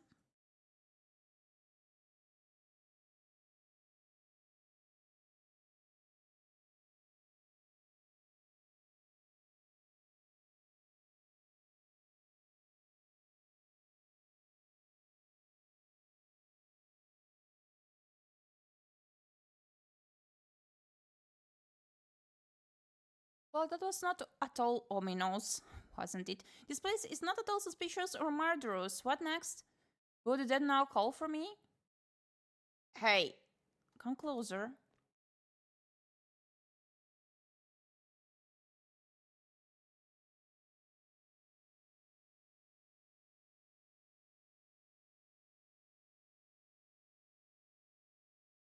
It's a bit of a letdown that we cannot feature the background music on YouTube.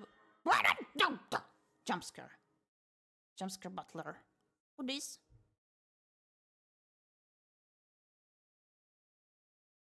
Because the background music is quite good and quite atmospheric. I wonder if it's because it's somehow copyrighted or something else. What about that jump shining like that? Ah, that is much better. I have been waiting for you, Lady Ģepiģ.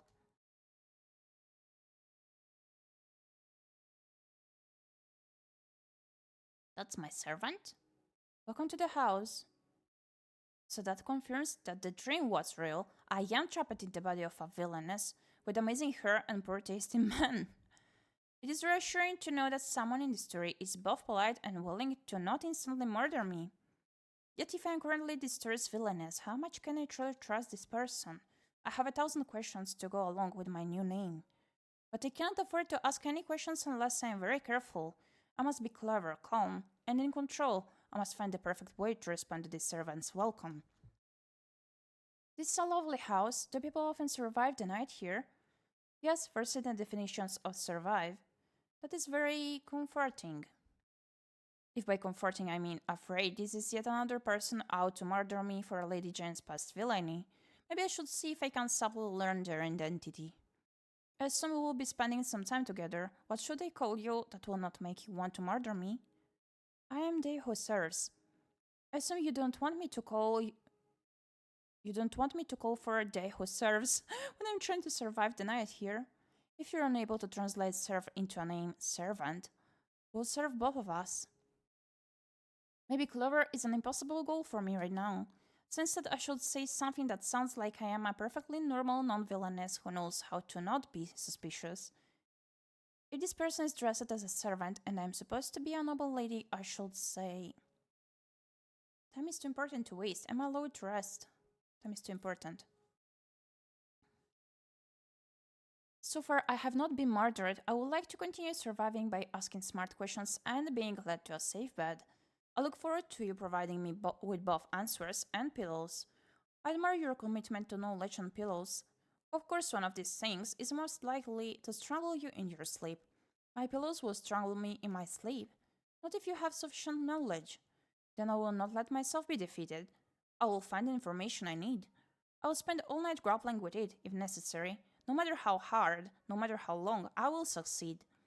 I believe in your stamina, my lady. Should you work up an appetite, I am happy to serve.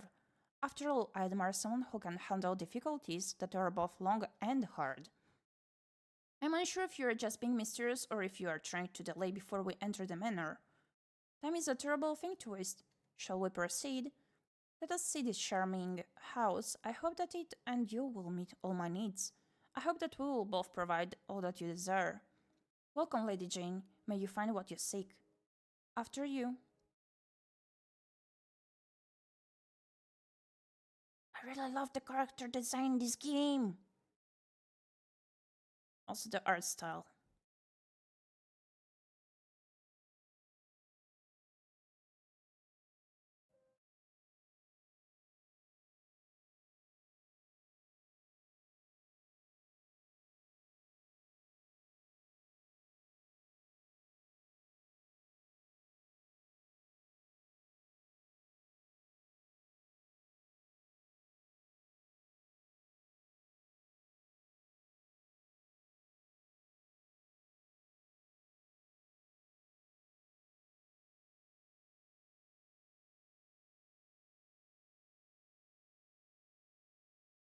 This place does not feel warm at all. It feels very cold and dark.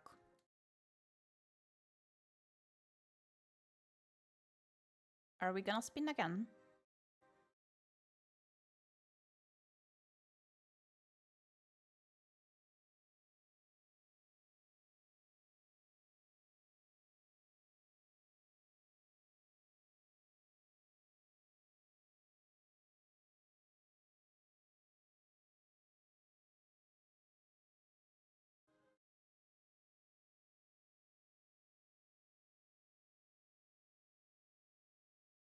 I feel a bit dizzy again.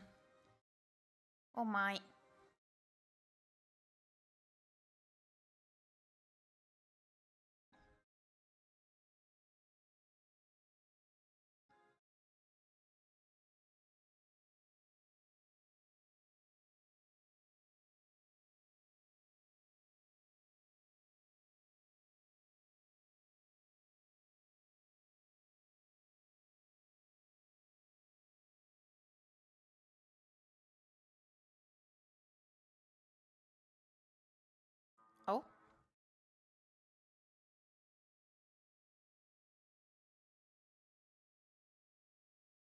You startled me. People come and go so quickly around here.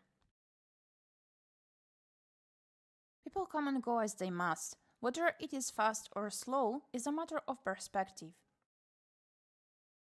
Thank you for checking in, Shan. Welcome in, welcome in. How are you doing today?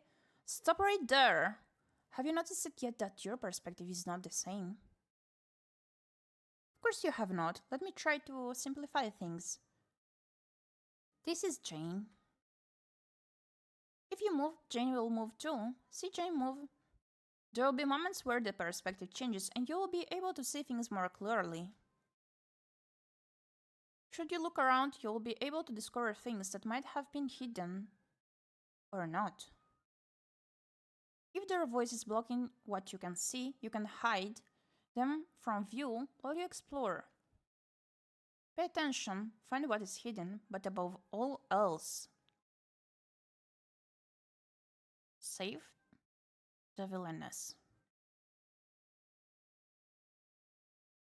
People come and go as they must. Whether it is fast or slow is a matter of perspective.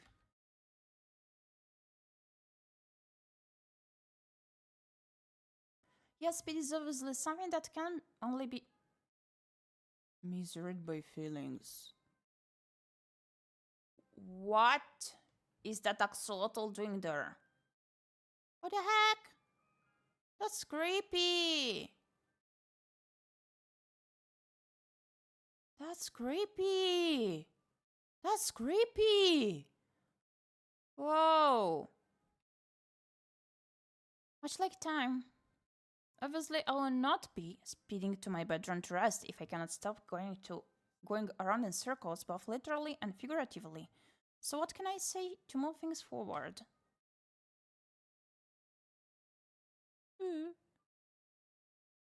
So this is the house. The house. As you can see, my lady, there are no other houses here. Therefore, this is the house. Certainly, everything about this situation is perfectly logical, however... Can you tell me something useful? Why is the house alone? Useful. Can you tell me something useful? I am tired, dizzy, and scared that I will be strangled by pillows. I just want one helpful piece of information so I can sleep in peace. Like all else, use is a matter of perspective. Those who are wise can find use in anything. Fools found use in nothing. I'm not sure, my lady, I have anything of use for you. I have no idea what I know or do not know at this point. I need to find some information that will help me stay safe while living as Lady Ģenevill. I also need to find a way to earn the servants' trust, so that they will support me against my murderous former fiancé.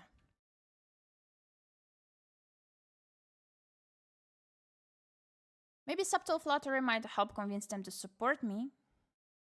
This is a very lovely house that obviously does not always kill people under mysterious circumstances. Yes, I have said as much. I wish more people would appreciate the beauty of hardwood. Well, I appreciate hardwood. I can definitely look around and see how wonderful this house is.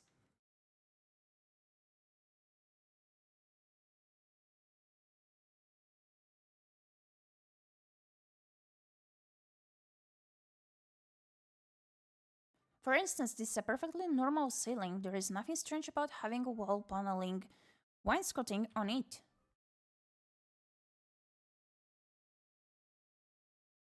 Normal manors often have heavy wooden panels on their ceilings that might unexpectedly fall down at moment's notice. That is correct, my lady. So I would suggest you be careful where you stand. Oh?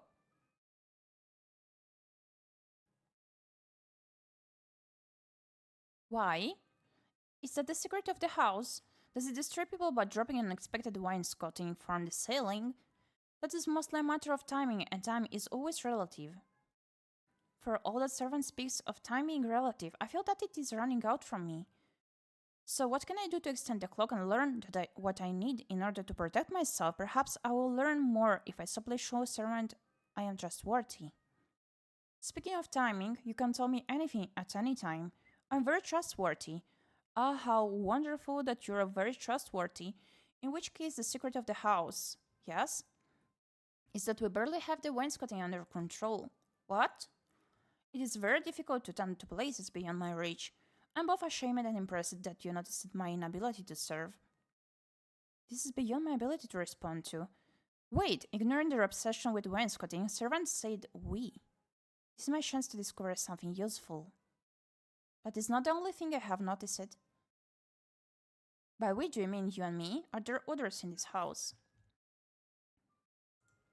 I mean, other than you, myself, and the wainscoting. Very clever, my lady. The inhabitants of this house vary, but they will become clearer as you decide. So there are other people in this house. I knew that light in the carriage window meant that someone was there. So does that mean my patron is here, or is it someone else entirely? Is my former fiancé lurking in the wainscoting while preparing to murder me? Either way, I had better make sure servant is on my side and not taunted by fiancés lurking in the wainscoting. Well, no one else here could possibly be as remarkable as you.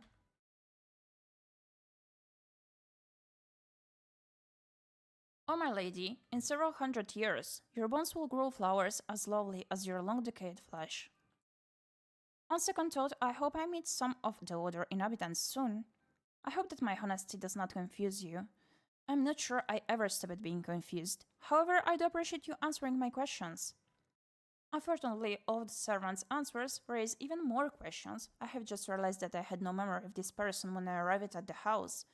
I just knew that they were a servant and treated them accordingly. When they called me a lady, it felt natural to give them orders. Yet who was servant in the original novel? Was servant someone important to the tale or just one of the unnamed background characters? Surely, even if I was Lady Jane and could remember her past, Lady Jane could be forgiven for not remembering the name of a single servant, no matter how familiar they are with me. Unless they were childhood nanny, her very young-looking childhood nanny. So, on a completely unrelated note, how do you feel about babies? They eat almost as voraciously as rats at a corpse. I no longer want to know if servant was Lady Jane's childhood nanny. I appreciate your colorful descriptions. Do you know what else I would appreciate? The secret to controlling ominous cushions? No, well, yes, actually, but I would like to first get some sleep. Surely there must be some place in this house that is not covered in wainscoting. Well, surely there must be some place in this house that has a bed tucked in between the wainscoting. In that case, there is a room that might be of use to you. At this point, if it is full of neither wainscoting nor ominous cushions, I want you to lead me to it. I'll live to serve. Shall we indulge your taste now, my lady?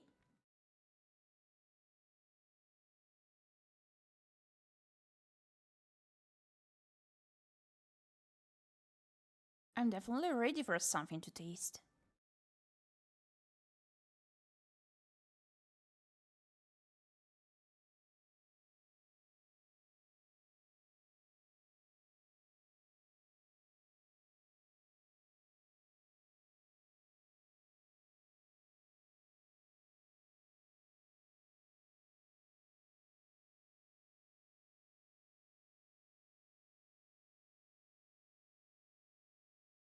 We're still barefoot, I see.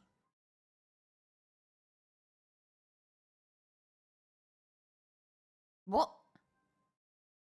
There, my ladies, for some definitions of nearly and there. That painting. Oh!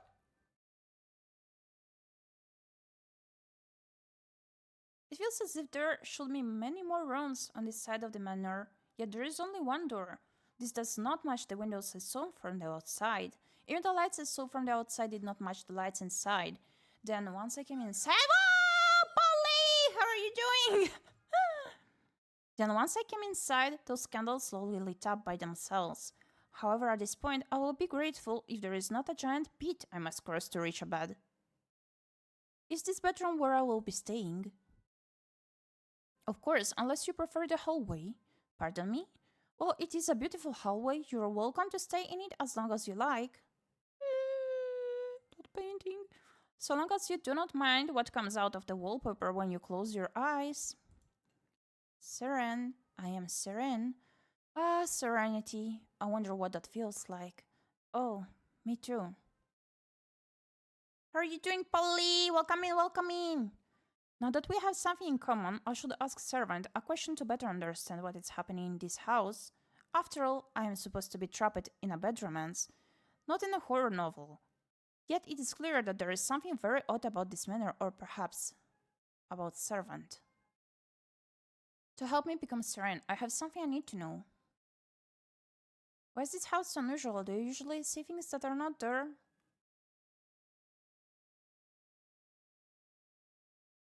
Do you usually see things that are not there? I can only see what can be seen. So everything you have mentioned is visible? I can only speak to my own view of the world. You claim to see things coming out of wallpaper, as well as rebellious wainscoting and murderous pillows. Perhaps you could tell me what you do not see. I cannot see your investigative ability. I'm not sure whether or not I was just insulted. However, the only thing worse than being insulted is having to ask whether or not you were insulted, so... As I definitely understood your clever words, I'm now ready to sleep and think about how clever you were. What a coincidence. I'm ready to stay awake and think about the same thing. Well, I am ready to take my chances with whatever is beyond the door. Doing good this morning, housekeepers in chat. I'm doing goody! I'm quite excited about this demo. By the way, Gyepi, is there some kind of routine to make you do some art doodles? Zoe, I'm not sure if you heard me, but I mentioned it. You have to pick a doodle for you. But yeah, right now no redeems, but the subscribes. But as I did mention today, given you donated the bits, that also does count. So you should pick what I may doodle for you. I'm gonna use the same base from yesterday. And you can choose whether it be your... Ah! Thank you for the bits. Whether it will be your VTuber character or something else. Thank you for asking, by the way. Then while the evening is spread out against the sky, let us go. Oh. After you, my lady. Can't you go first? What a timing! What a timing, Polly!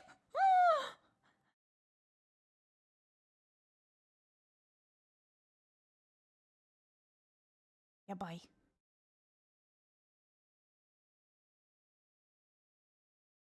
Is this supposed to be my room? Well, I'll send you a reference for later and choose a unique pose for it. Oh, okay. So the bed is placed against the wainscoting. Were the builders unable to stop creating wainscoting long enough to make a space for somewhere to rest? Rest is temporary. Wainscoting is eternal. That seems like a design decision that will cause problems when wainscoting starts falling on people just trying to sleep. As I said, rest is temporary until it becomes eternal. Well, temporary or not, I need some rest, although I would like to bath first. While my thick coat of dirt and bruises might match the decorating here, I don't want to sleep in this charming outfit. It appears I have another concern as well. Based on the noise of my stomach, I need some way to fill my hunger.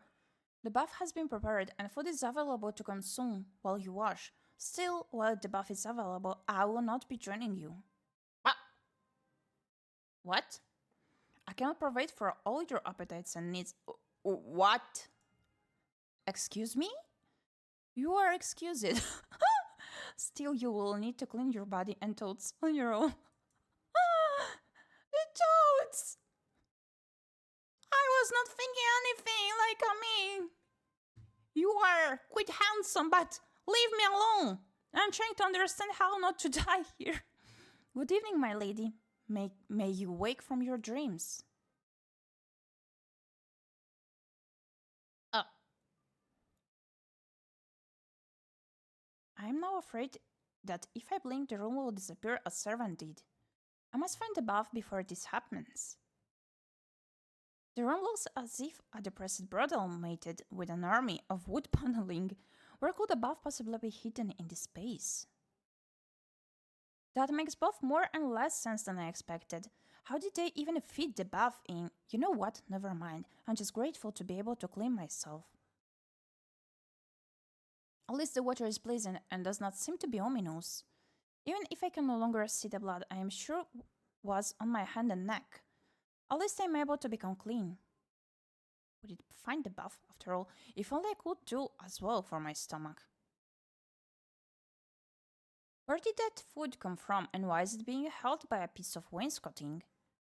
What?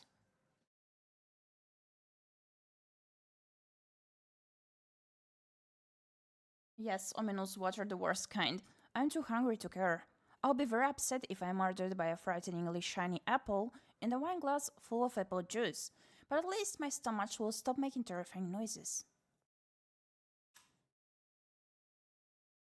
Well, at least that was food and not wainscoting in disguise. So what do I do now? And I mean to wear these rags to bed? Am I meant to sleep undressed?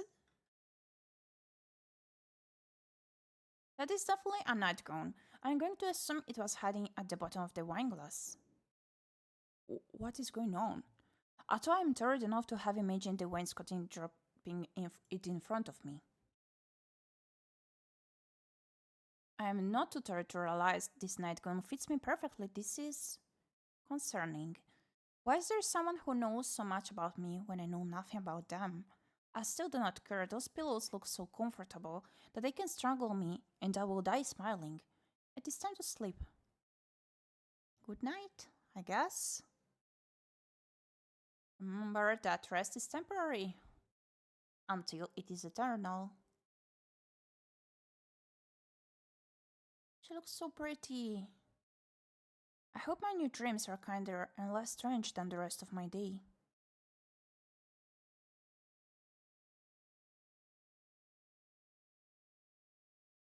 But I wonder, is she like mentally sick? Is she drugged? Like, what is going on? Everything is so strange.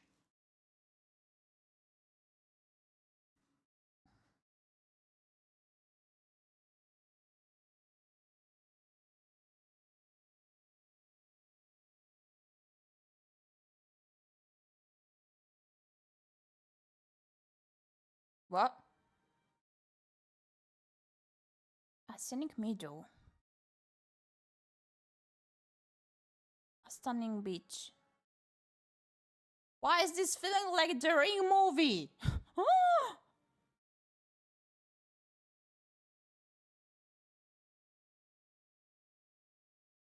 This is quite ominous.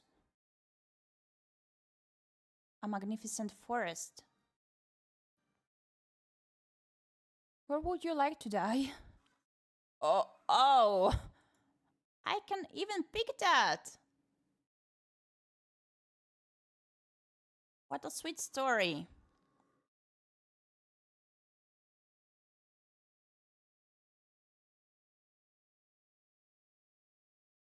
Well, at least they asked me politely, I guess.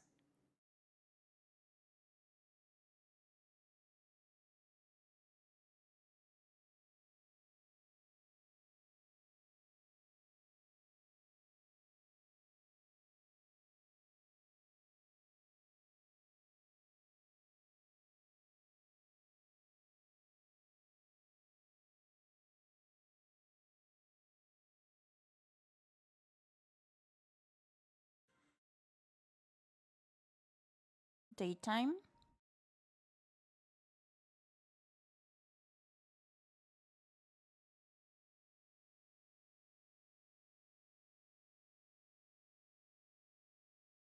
The, the sun is awake. Okay.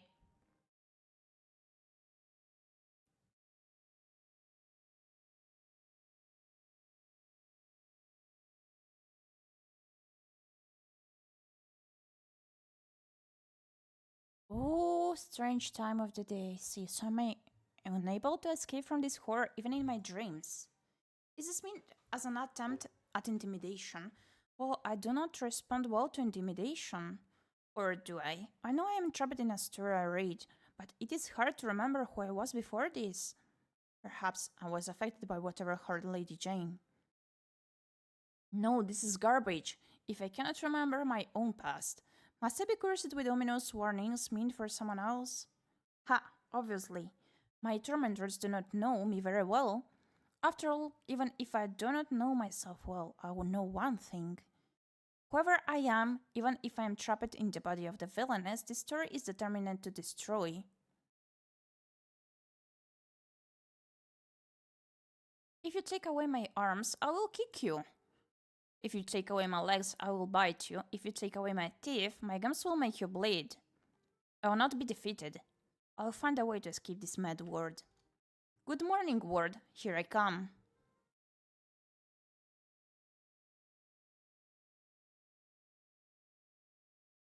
After I find some clothes that are not transparent in the light.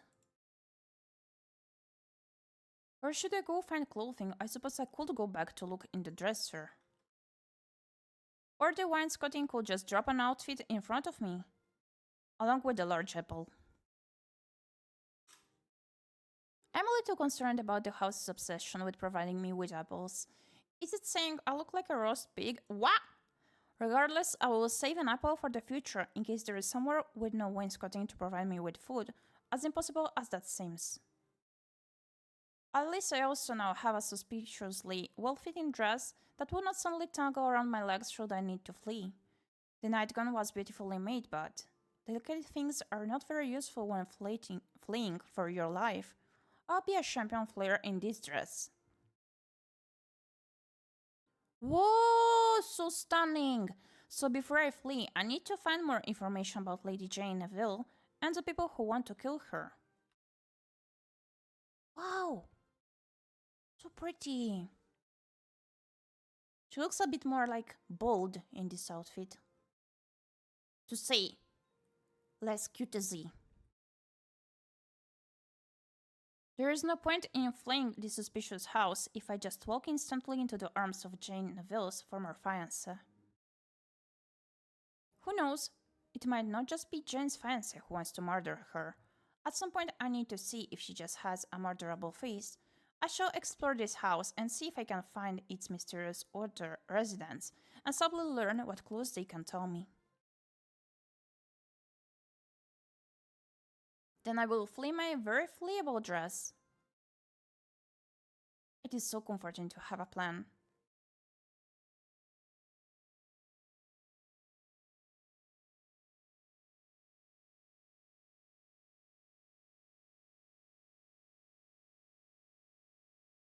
Marlena? So where shall I go now? Are we like cursed, or is this mansion cursed?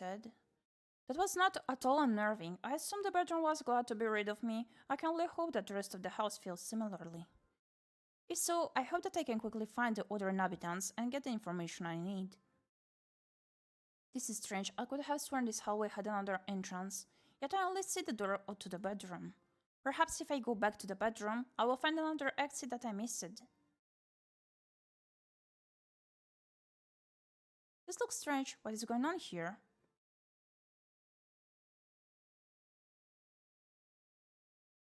Whoa, so this is how it works. It works in a way it doesn't work. This is not the bedroom. Hello? Is anybody here? None of this seems right. Wasn't this the entrance? Wow! Wait.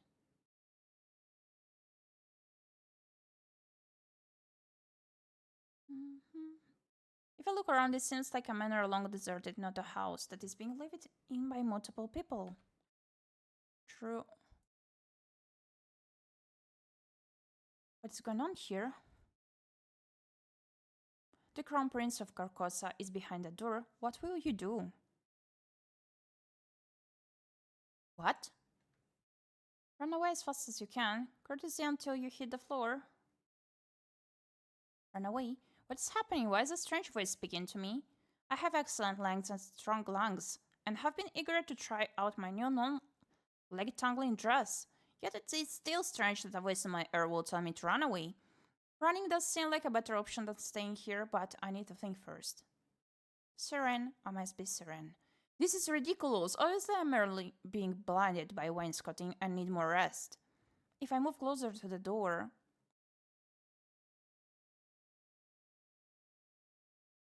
I can see nothing unusual for this house at least.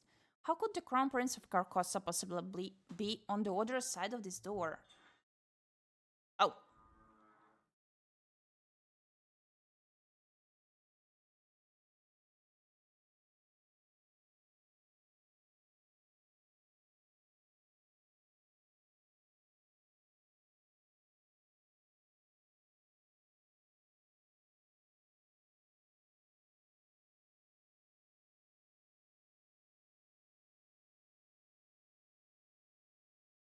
So what is he doing here? Not Prince? Jane? Is that you? It is hard to see with all this light in my eyes. What the heck? I recognize this man. This is Edmund Alpin. I hope you are doing well, Jane, despite the recent problems. The Crown Prince of Carcosa. It is fitting that I only remember the handsome prince from the terrible novel, and not anything useful. Such as whether or not he plans to smother me with ominous cushions. He did not appear to be smuggling ominous cushions when I carefully looked him over for security reasons. I'm not prepared for this. What do I do now? Run away as fast as you can. Hello, Your Highness. Goodbye, Your Highness. Jane?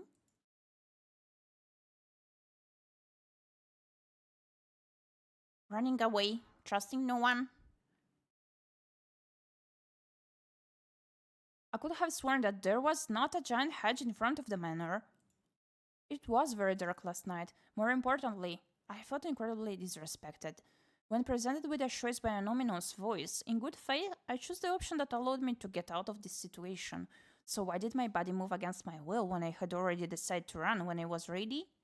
The Crown Prince had not even stopped sparkling in the light. Everyone knows that you do not make a dramatic escape until the Crown Prince stops sparkling. It appears you doubt my guidance. Well, would you be pleased to listen to an ominous voice in your ear? Point taken.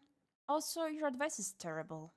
A good ominous voice would at least let me say something impressive such as, "From the depths of oblivion, I curse thee," before I had to do something stupid. You made me say, "Hello, Your Highness, goodbye, Your Highness." How can I be a good villainess with such pathetic words? That's not even addressing my ridiculous run. So you did not wish to run? I had no desire to run so far and hard with some other force controlling my body. Fine, the decisions are yours. You will realize the truth soon enough. And wish you had run even farther. That guy. The one that I don't want to trust. From the moment I saw him. Ha, you sound even more foolish now. Nobody could run any farther in skirts than I did. Is he doing the peekaboo thing? Peekaboo! Peekaboo! Peekaboo! So I'm finally free of voices and in a scenic hedge. Peekaboo! Peekaboo! At least I can stop worrying about terrible romance novel fancies until I catch my breath. Peekaboo!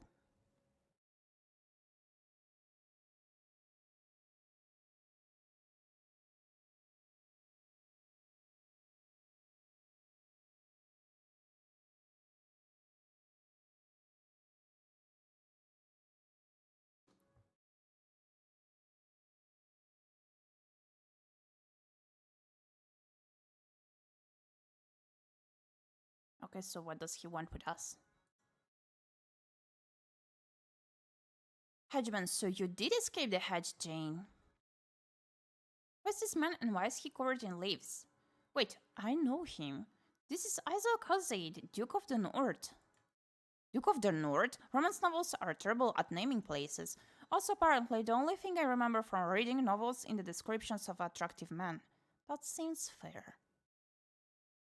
And that is why it is important to determine whether it is a good hedge or a bad hedge before moving.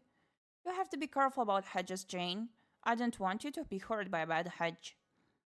Somehow I have missed everything Lord Isel said. I'll need to subtly change the subject to hide my inattention. Do you enjoy lurking in bushes, Lord Isel? Sometimes I have to do things I do not enjoy in order to do things that I do enjoy. So I wish these leaves would stop following me. Duke Isel's presence forces me to realize that my situation is even more confusing than I imagined. I was so sure that Prince Edmund was the former fiancé that I was escaping. Especially since I was literally forced to escape from him. However, a Duke of the North who sneaks around in bushes is both suspicious and a good candidate for being a bad romance novel's male lead. Which of them was the fiancé who betrayed Jane and sent her into exile? Unless, could one of these two men be the patron who helped Jane and me escape from prison to come here in the first place? Who is who? Is Prince Edmund a sparkly yet murderous fiancé, or an equally sparkly yet helpful patron? Is Lord 괂ᴏ a suspicious headman? Well, yes, but is Lord 괂ᴏ also a former fiancé? Could he be my patron? How can I tell? Are you her, Jane? Did the bushes ambush you?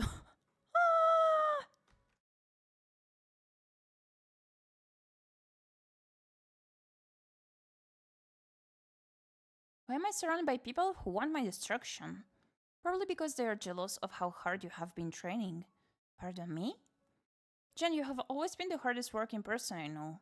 Your enemies must have seen your efforts and grown jealous of you. They have? Then what should I do? Obviously, you must train hard to overcome all future trials. Luckily, I'm here to help you. By the time I'm done training you, no one will doubt your strength, brilliance, and cunning. You will overcome every last obstacle. Does this strange Duke of the North even know what genre he is in? We're supposed to be in a bad romance, not an action-adventure series. Perhaps I should have fought harder to stay with the prince dressed like a human chandelier. Yet that may be unfair. Duke Ēþow may not be quite as obsessed with training as he seems on first impression. Perhaps he has other sides to his personality. It is good to see you again, Jane. I have been waiting in these hedges for some time in the hopes of our next meeting. Well, at least he is not only interested in training and growing stronger, he is also obsessed with hedges. Having diverse interests is important. Yet this is still not helping me determine whether or not he is Lady Jane's fiancé and whether he is training her to survive, or whether he wishes her to die in some sort of training accident. Still don't remember any male leads in romance novels being so focused on hedges. Then again, I don't remember any romance novels at all. Perhaps romances are mostly centered around hedge care. Unfortunately, I don't think the luminous voice is going to help me run anymore, so I have no easy way of leaving this situation. So how should I answer this hedgeman who could be either a friend or foe?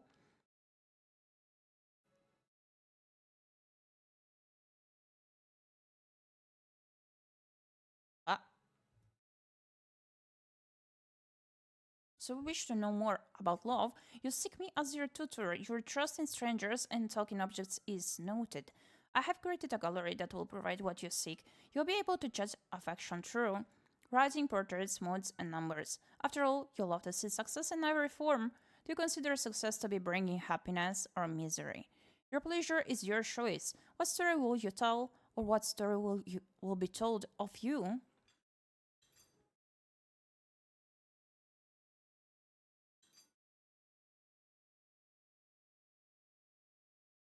Asakusa is perfectly neutral. You're not happy with the state of this gallery. This exhibit is yet to be uncovered. You wish for more options? Perhaps you need some further explanation. This is Duke Ēþow. Never mind, why bother showing the entire man when the only part you care about is the face. I know what you value, and here is where you can discover the effects of your choices.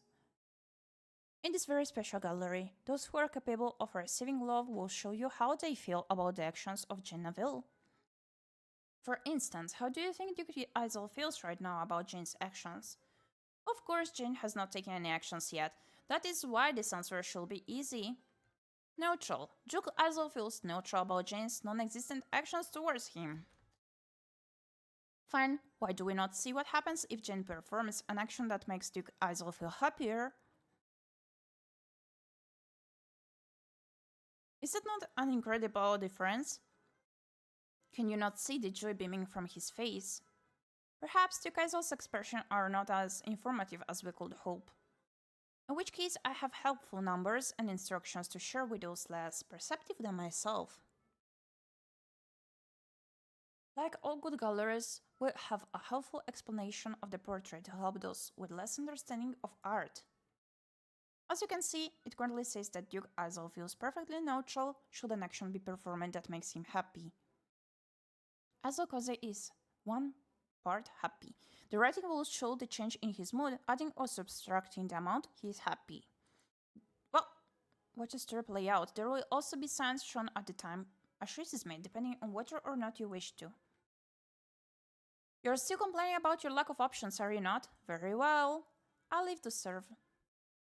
While this exhibit is not yet uncovered, you will find a portrait for it soon enough. However, these portraits will not last forever. The choices made will determine who is capable of being loved, and who will have a curtain drawn over their future. Choose wisely and remember.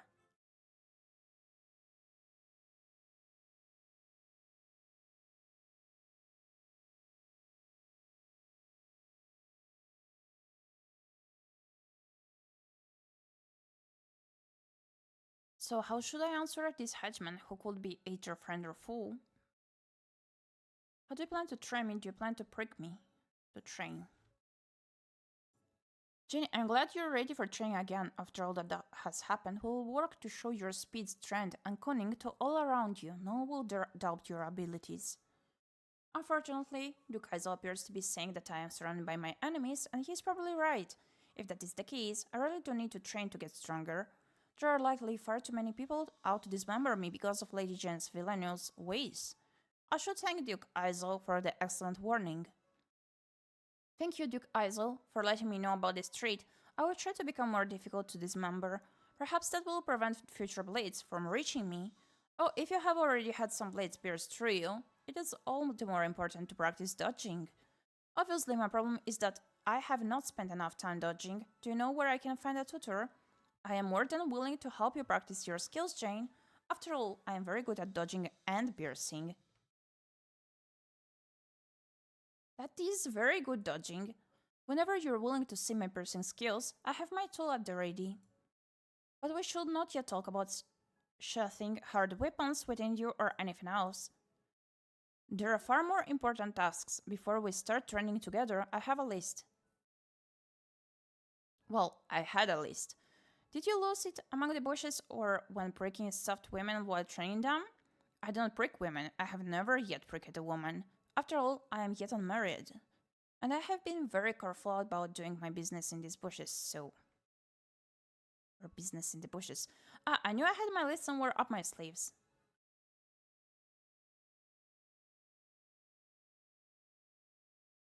1. Go to Jane's manor. 2. Find Jane. 3. Solve problems.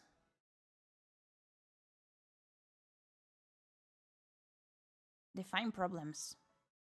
Am I your problem? As you can see, there is only one step left. Duke Aizel, I'm morbidly curious about what the solve problems part of this list means. Are you here to help me? Am I the problem you're solving?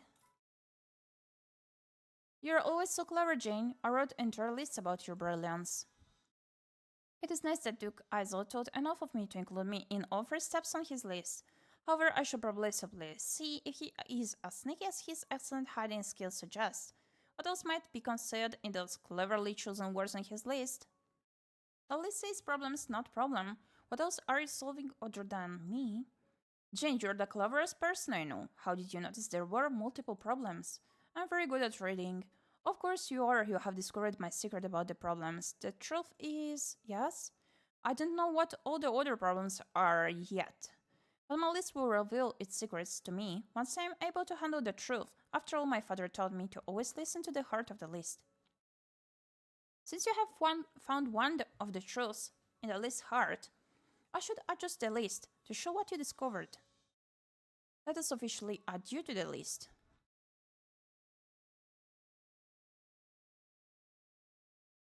Go to Jane's manor, find Jane, solve problems. 3A. Jane? Jane what? Now all we need to do is follow my list and the troubles... Oh no, that guy is back. He's so scary and the troubles will be over very soon. What is this guy? He's so scary. And this game is so odd. I'm starting to feel like I'm imagining him. I don't know. I see. I do not see. I think I'm more confused than when I started, frankly. Obviously, what I need to do is find a subtle way to learn more about what he's intending. Your list is incomplete. I'm impressed by plans. Incomplete list. Your list is incomplete. While solving problems is an excellent step, what comes before solving problems, or during solving problems, or after solving problems? Well, before I started solving problems, I found you. Now I solve problems. There are no steps beyond solving problems. That is the end of the plan. Do you not want to write a longer step for solving problems? If there is a problem, you solve it, then you're finished. Unless? Are you suggesting we create more problems so that I can solve those too? What? I appreciate your suggestion, but we're already very busy, Jane. That is far too much work to do. If you were confused by my very complex plans, I hope that you now understand them. I went to your manor, I found you, now I solve problems. It is a little more challenging to have you on the list as well, but I will find a way to make it work. Like that time we decided to learn how to do sword dancing.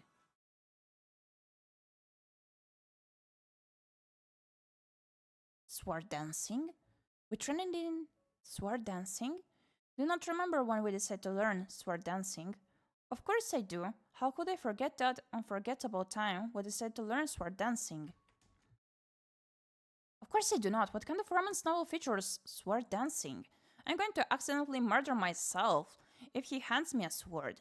How can I possibly pretend to be Ģepiņ, who, frankly, seems more amazing by the minute? All I need to do is be subtle, and I should be able to avoid his suspicions. Yes, sword dancing, my absolute favorite hobby. It is unfortunate that we do not have any swords nearby to practice it again. Sword dancing would have been such a great part of our training regime. However, I am sure we can cope with this disappointment bravely. Very bravely, extremely bravely, with graceful bravery, almost to the height of the house's wainscoting. Ah, she's going bonkers. You like sword dancing, Jane? But after we destroyed the gazebo, the hedge, and your father's bird, told me that you never wanted to see me breaking anything ever again. Then you added no swords either. But if you like swords, we must set this up. Go to Jane's manor, find Jane, solve problems Jane. Sword dancing.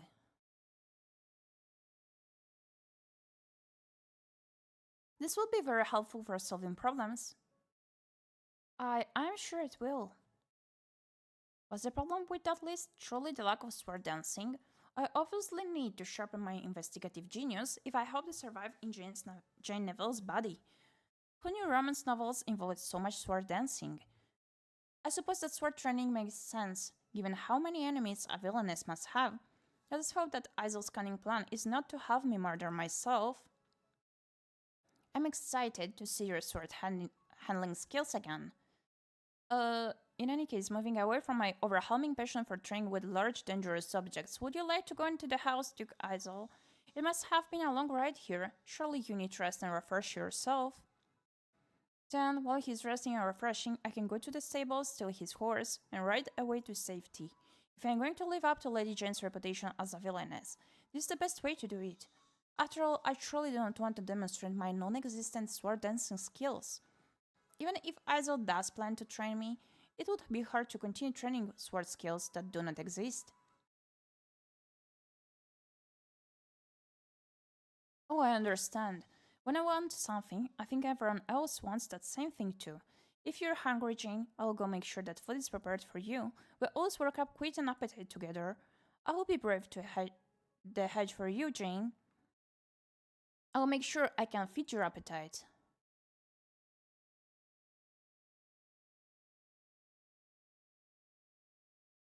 I just realized he does have a similar palette of ours. I do feel a little sorry for Duke Isol. No, Isol, since he keeps calling me Jane. He's very earnest and obviously not as subtle as I am. I wonder if his angelic face and sweet words hide something more sinister. Perhaps it is time to think things over. So far, I have seen 2 men on this estate. It makes sense that one of them will be Jane's fiancé and the other her patron. So, is the very relatable and very normal Isol Jane's helpful patron? Is her a cruel fiancé? How can I possibly tell, especially without letting this man know that I don't remember Lady Jane's past? How can I tell without letting them know I'm not Lady Jane? What will these men do if they realize I'm not Lady Jane? I think I need to find a horse to steal. To the stables. I just need to find the stables first. Were the stables always at the end of this pathway? Never mind. If life makes it easier to steal a horse, you do not ask too many questions.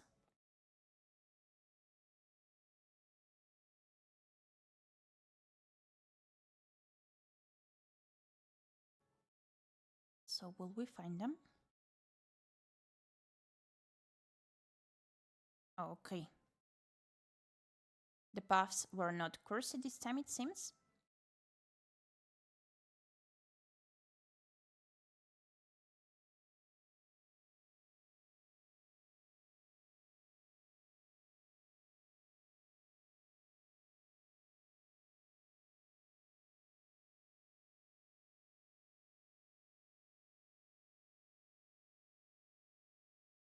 So where are the horses hiding? Between the carriage that brought me here and however anyone else arrived, there must be at least one horse here. That startled me. There we go! Are you looking for me? Whoa.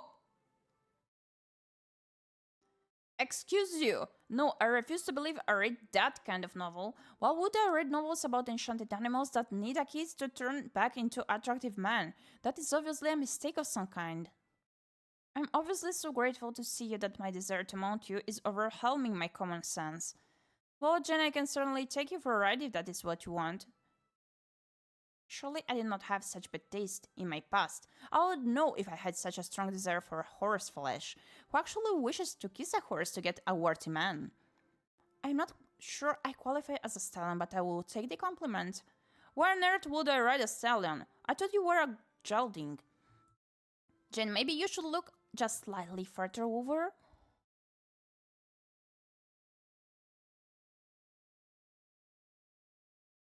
Oh. So it was not the horse speaking to us. Forgot to take my pills. Indeed.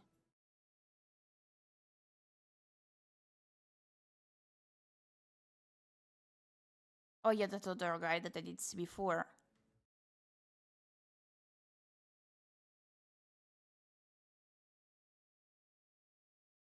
I have missed you, Jane. Not horse. Ben? Thank goodness, I was afraid you were going to call me Lord Burren for the rest of my life.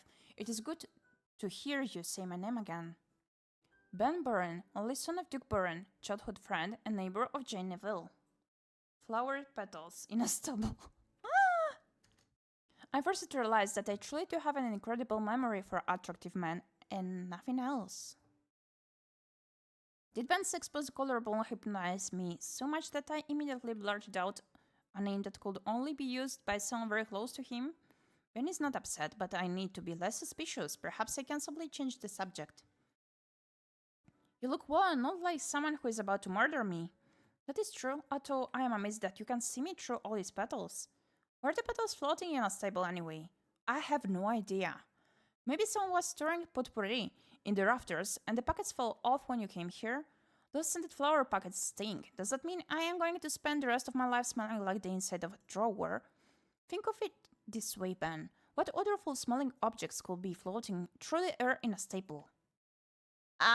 Pop. Point taken. I will complain about the petals no further, even if they continue raining down on me. Have you tried nicely asking the house to stop? For instance, you could say, please stop making me smell like the inside of my mother's linen closet.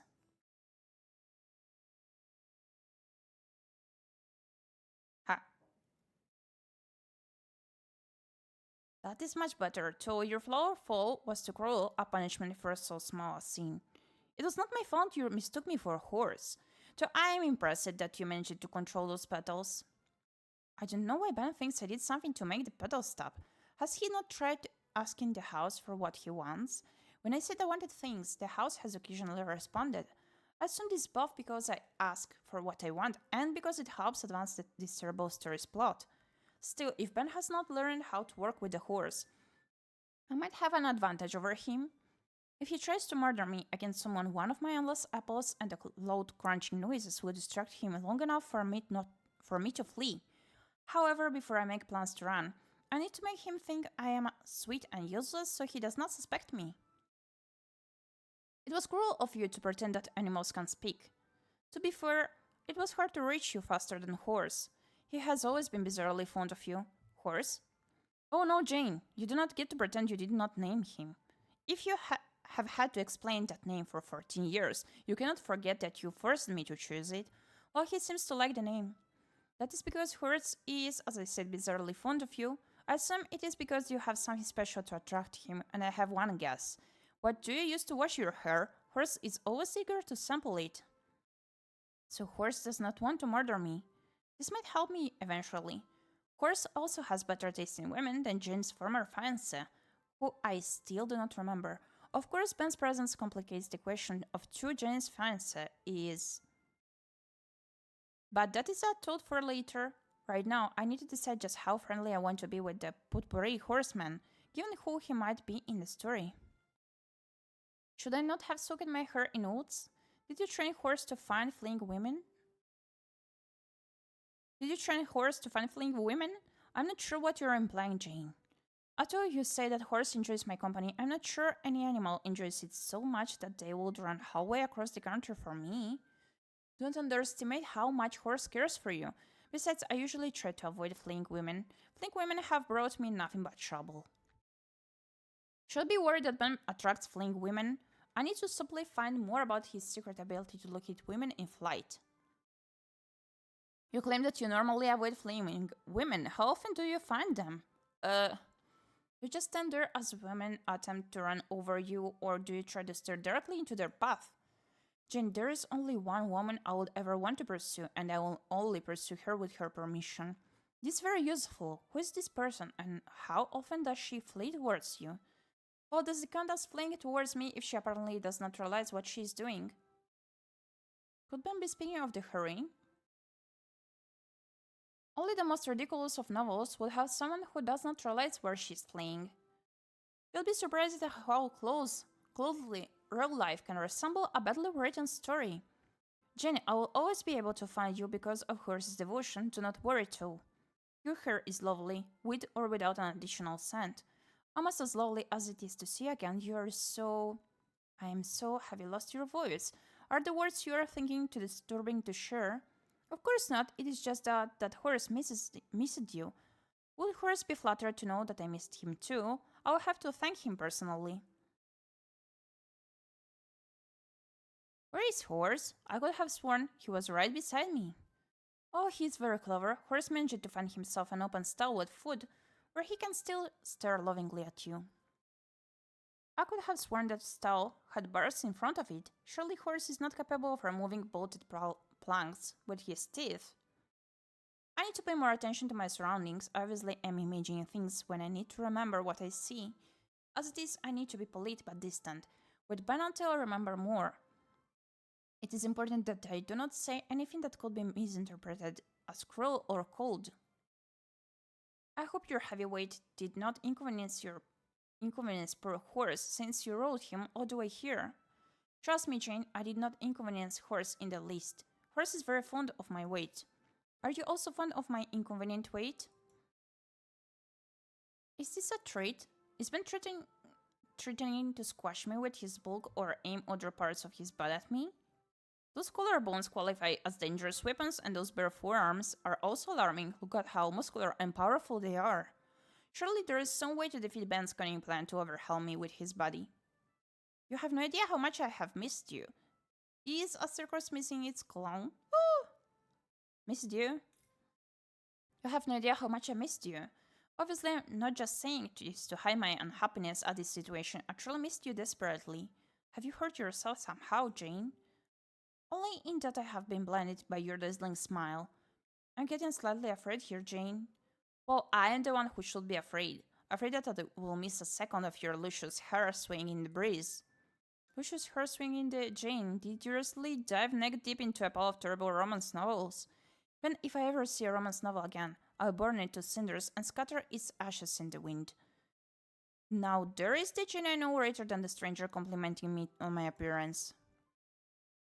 Have I somehow given myself away by speaking too honestly about Ben's gorgeous appearance? Course his cunning plan to distract me with his dangerous body.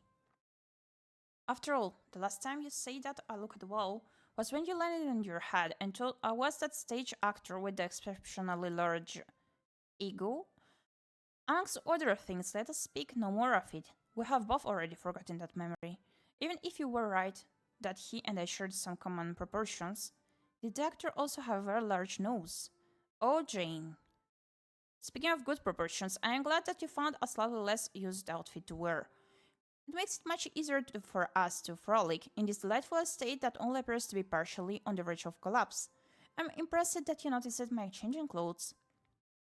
Does this mean Ben saw me in my previous outfit? This changes things because there are only a few people who would have seen me in the ragged dress. Still, is he possibly referring to some other outfit? I need to pay attention to what he says. Now that I am living in this manner as it beautifully falls apart around my ears, I need to dress appropriately. Does that mean your dress comes equipped with a shield for falling bricks?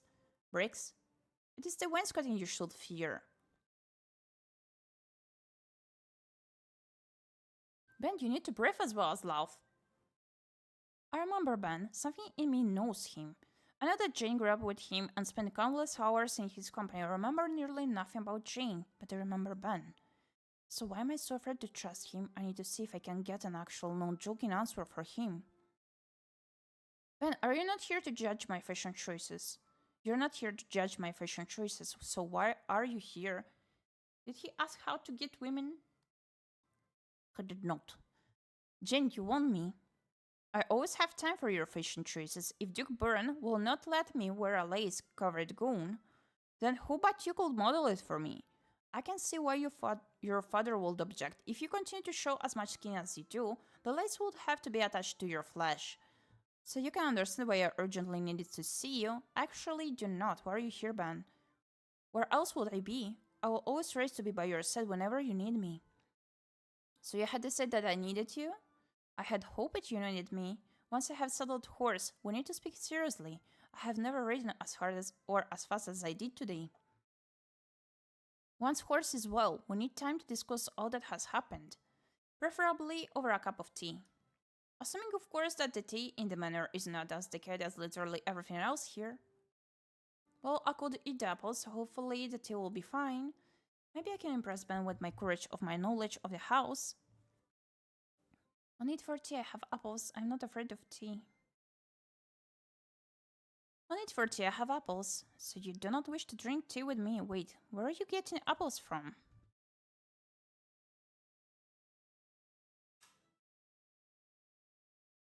It is always valuable to keep an apple on you. After all, an apple a day keeps. That is horrifying noise. Oh no, Jane, now you've done it. What do you mean? The horse! The only thing that travels horse's love for you is his love for apples. Perhaps I need to consider my plans. I'll need to settle horse again before we can speak. Yes, after you care for horse, come to the manor. We shall have the tea together, since we should avoid apples. It is obvious we have a lot to discuss. I think I will take horse for a quick ride, because he needs to work it up to immediately put him in the stall. You seem to understand him very well. Take him for a good ride. Just know that I will waste no time taking the best tea desserts for myself. I would expect no less from you. After all, time is a terrible... Wait. Time is a terrible thing to waste. I'd state that to the servant.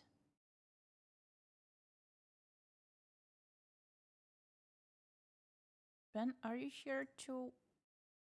Oh no. Oh no. I need to go wash my hair now. I told you that the scent is not...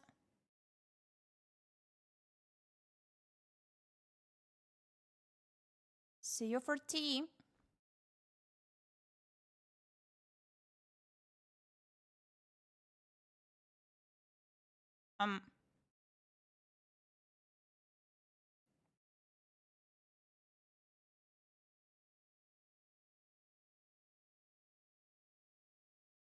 Now I need to think. By the blood, what happened during those final moments with Ben? Oh, we were having a perfectly pleasant hospital-socket conversation when all of a sudden... Oya, oya. Oya, oya. My head began to ache and I heard Ben's voice say time is a terrible thing to waste in an oddly distorted voice. That was not even the worst of it. Immediately after Ben spoke, I heard my voice say, Ben, are you here to... Only that was not my voice, was it? It was the voice of the actual Ģepi, the Villainess, who should be trying to survive this terrible story. Unfortunately, the Villainess could not just tell me what Ben had planned. Let Jen say, Ben, are you here to... But what was Ben here to do? Help me? Murder me? Serenade me with a song about horse-eating habits? Wow! Are you sure that those are the only things Ben Burren might do? Oh, you again. Well, it seemed as if you could use a sympathetic ear and perhaps some other assistance. I thought you had planned to leave me alone to make my own choices that I would regret forever. I'm not sure that is exactly what I said, but I am not making your choices for you. I'm here to listen. Honestly, it is nice to talk to someone who cannot murder me, even if the only reason you cannot murder me is because you do not appear to have a body and have sworn to no longer control mine. If you could stop reminding me that literally everything and everyone else here can murder me, we would get along very well. Oh, I will avoid providing more warnings for now. I'm more interested in your thoughts. I have so many thoughts. For one, I thought I understood what was happening with Ben until I heard both his voice and my voice in my mind. Come on, Gyepi, it's your friendly plug doctor neighbor. Now I have to worry about Ben being demoled. This is despite the fact that childhood friends are supposed to be loving but ultimately disposable in terrible romance novels. Until I heard those voices, I was convinced that the childhood friend could never win over the heroine. Thus, Ben could never be the former fiancé who betrayed Lady Jane. Did you not see Lord Burren's collarbones? I admit that it was a terrible mistake not to take Ben's collarbones into account. However, I was too hypnotized by them myself to realize the danger. So you realize Ben Burren is a potential danger to you? Well, no, because the situation is even more confusing than it was before my vision. According to what I understand, there should be two men involved in the story. One of these men should be the fiancé who betrayed me, and the other should be the patron who saved me. As for who Ben is, Ben, are you here to... could be followed by help me or harm me, so he could fit either of these roles. So it will be easy to determine which role Ben Burren fits. But that is the problem, Ben, the childhood friend, is not the only man in this manner. I also met Edmund the Crown Prince and I saw the Duke of the North. So now I must deal with 3 men and 2 roles. That seems like a very confusing math problem. Yes, especially since I have no idea why I have a 3rd wildcard here. I don't even know which man is my patron and which is my fiancé. So what am I supposed to do with a 3rd? Make him my hedge trimmer? It seems as though you could use a guide who could help you. Are you volunteering for the role? I'm always willing to give you a nudge in the proper direction. Does this nudge involve taking control of my body as you did when you made me run from Prince Edmund? Would you not have run from him anyway? Perhaps I would have, perhaps I would not. Either way, the choice should have been mine. Why should it matter if the choice is yours or mine, if the choices are the same? The person making the choice matters most of all. If I must live through the wretched story that seems determined to torture me, I need to control my own destiny. Even if you mean well, even if you're truly trying to help me, even if you're right, I must be the person who controls my fate. I don't understand. When I made you run, you called it a terrible choice. Yet you believe it was a good choice when you ran on your own? Well, yes, I'm perfectly capable of making terrible choices on my own. I never denied that.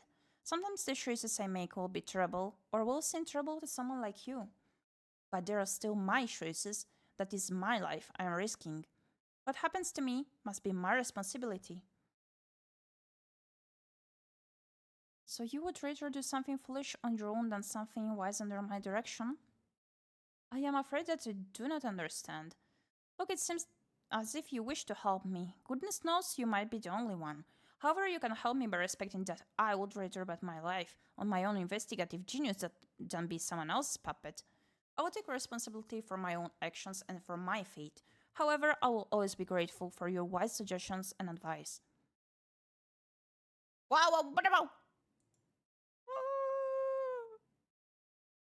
Does that mean I can still send you ominous warnings once in a while? Well, as long as they're the most ominous warnings. That seems fair, but beware of strangers bearing bushes. Now that was a good warning. I am now ready to proceed somewhere.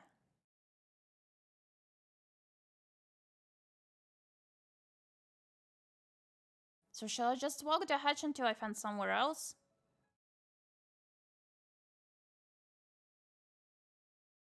That looks as good as a place as any. Hopefully I shall eventually find some food. That is not a pause on my journey.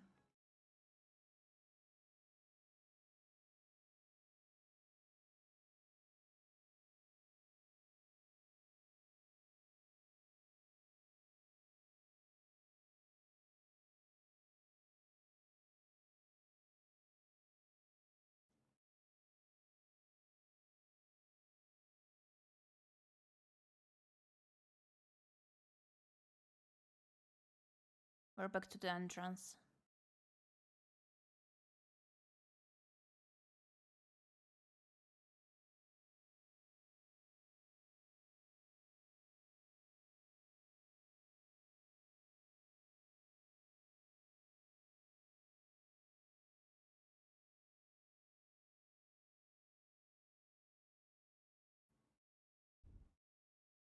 How does the house manage to look ominous during the day?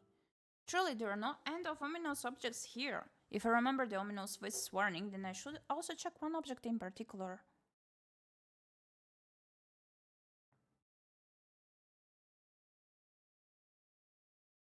Are you a naughty bush?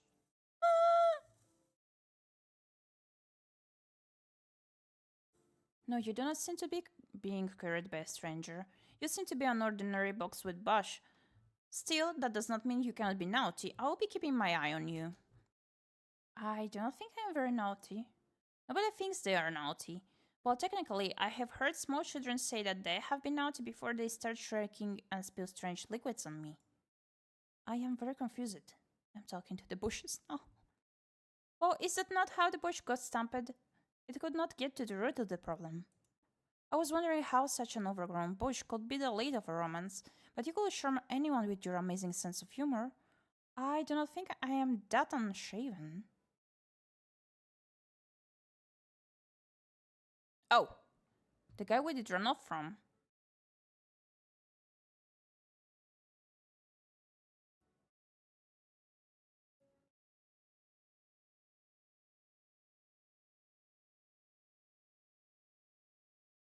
You're the shiniest bush I have ever seen. It is naughty to blind people with your light.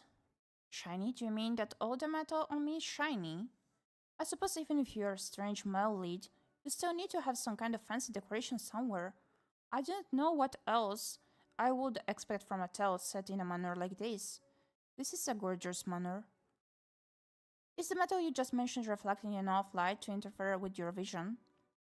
If it bothers you, I'll reduce the reflection. Thank you for the advice.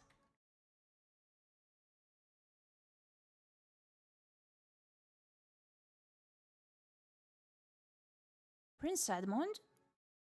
I called the Crown Prince of Carcosa a naughty bush after proudly running away from him. Even if he was not already planning to murder me, surely now he wants me dead. Please, Jane, could you please call me Edmund again? Are the men in this novel very cunning or just strangely unbothered by insults? All the better for me. I just need to handle this situation very subtly and there will not be any problems.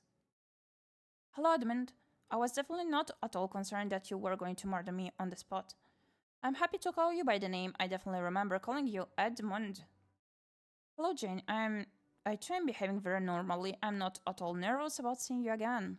I also definitely did not crouch down in a bush to be able to look you in the eye. It was perfectly normal for us to stare at one another through a bush for a long period of time. Bushes are very interesting. Absolutely, there's nothing like a lush bush to make someone want to stare and sink their face into it like we did. This is going very well. Still, I will have to be careful because Edmund seems to be nearly as subtle as I am. So Edmund, we have somehow met yet again.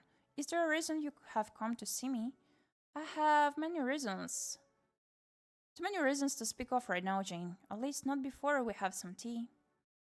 Anyway, in happier news, you look very healthy, Jane, and not as though you plan to run from me.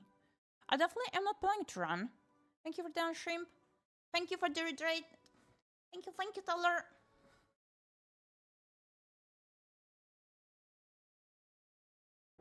I am definitely planning to run. Just not in front of someone who could easily have me beheaded. I see the quality enough in my dreams, I did not need to see it in reality.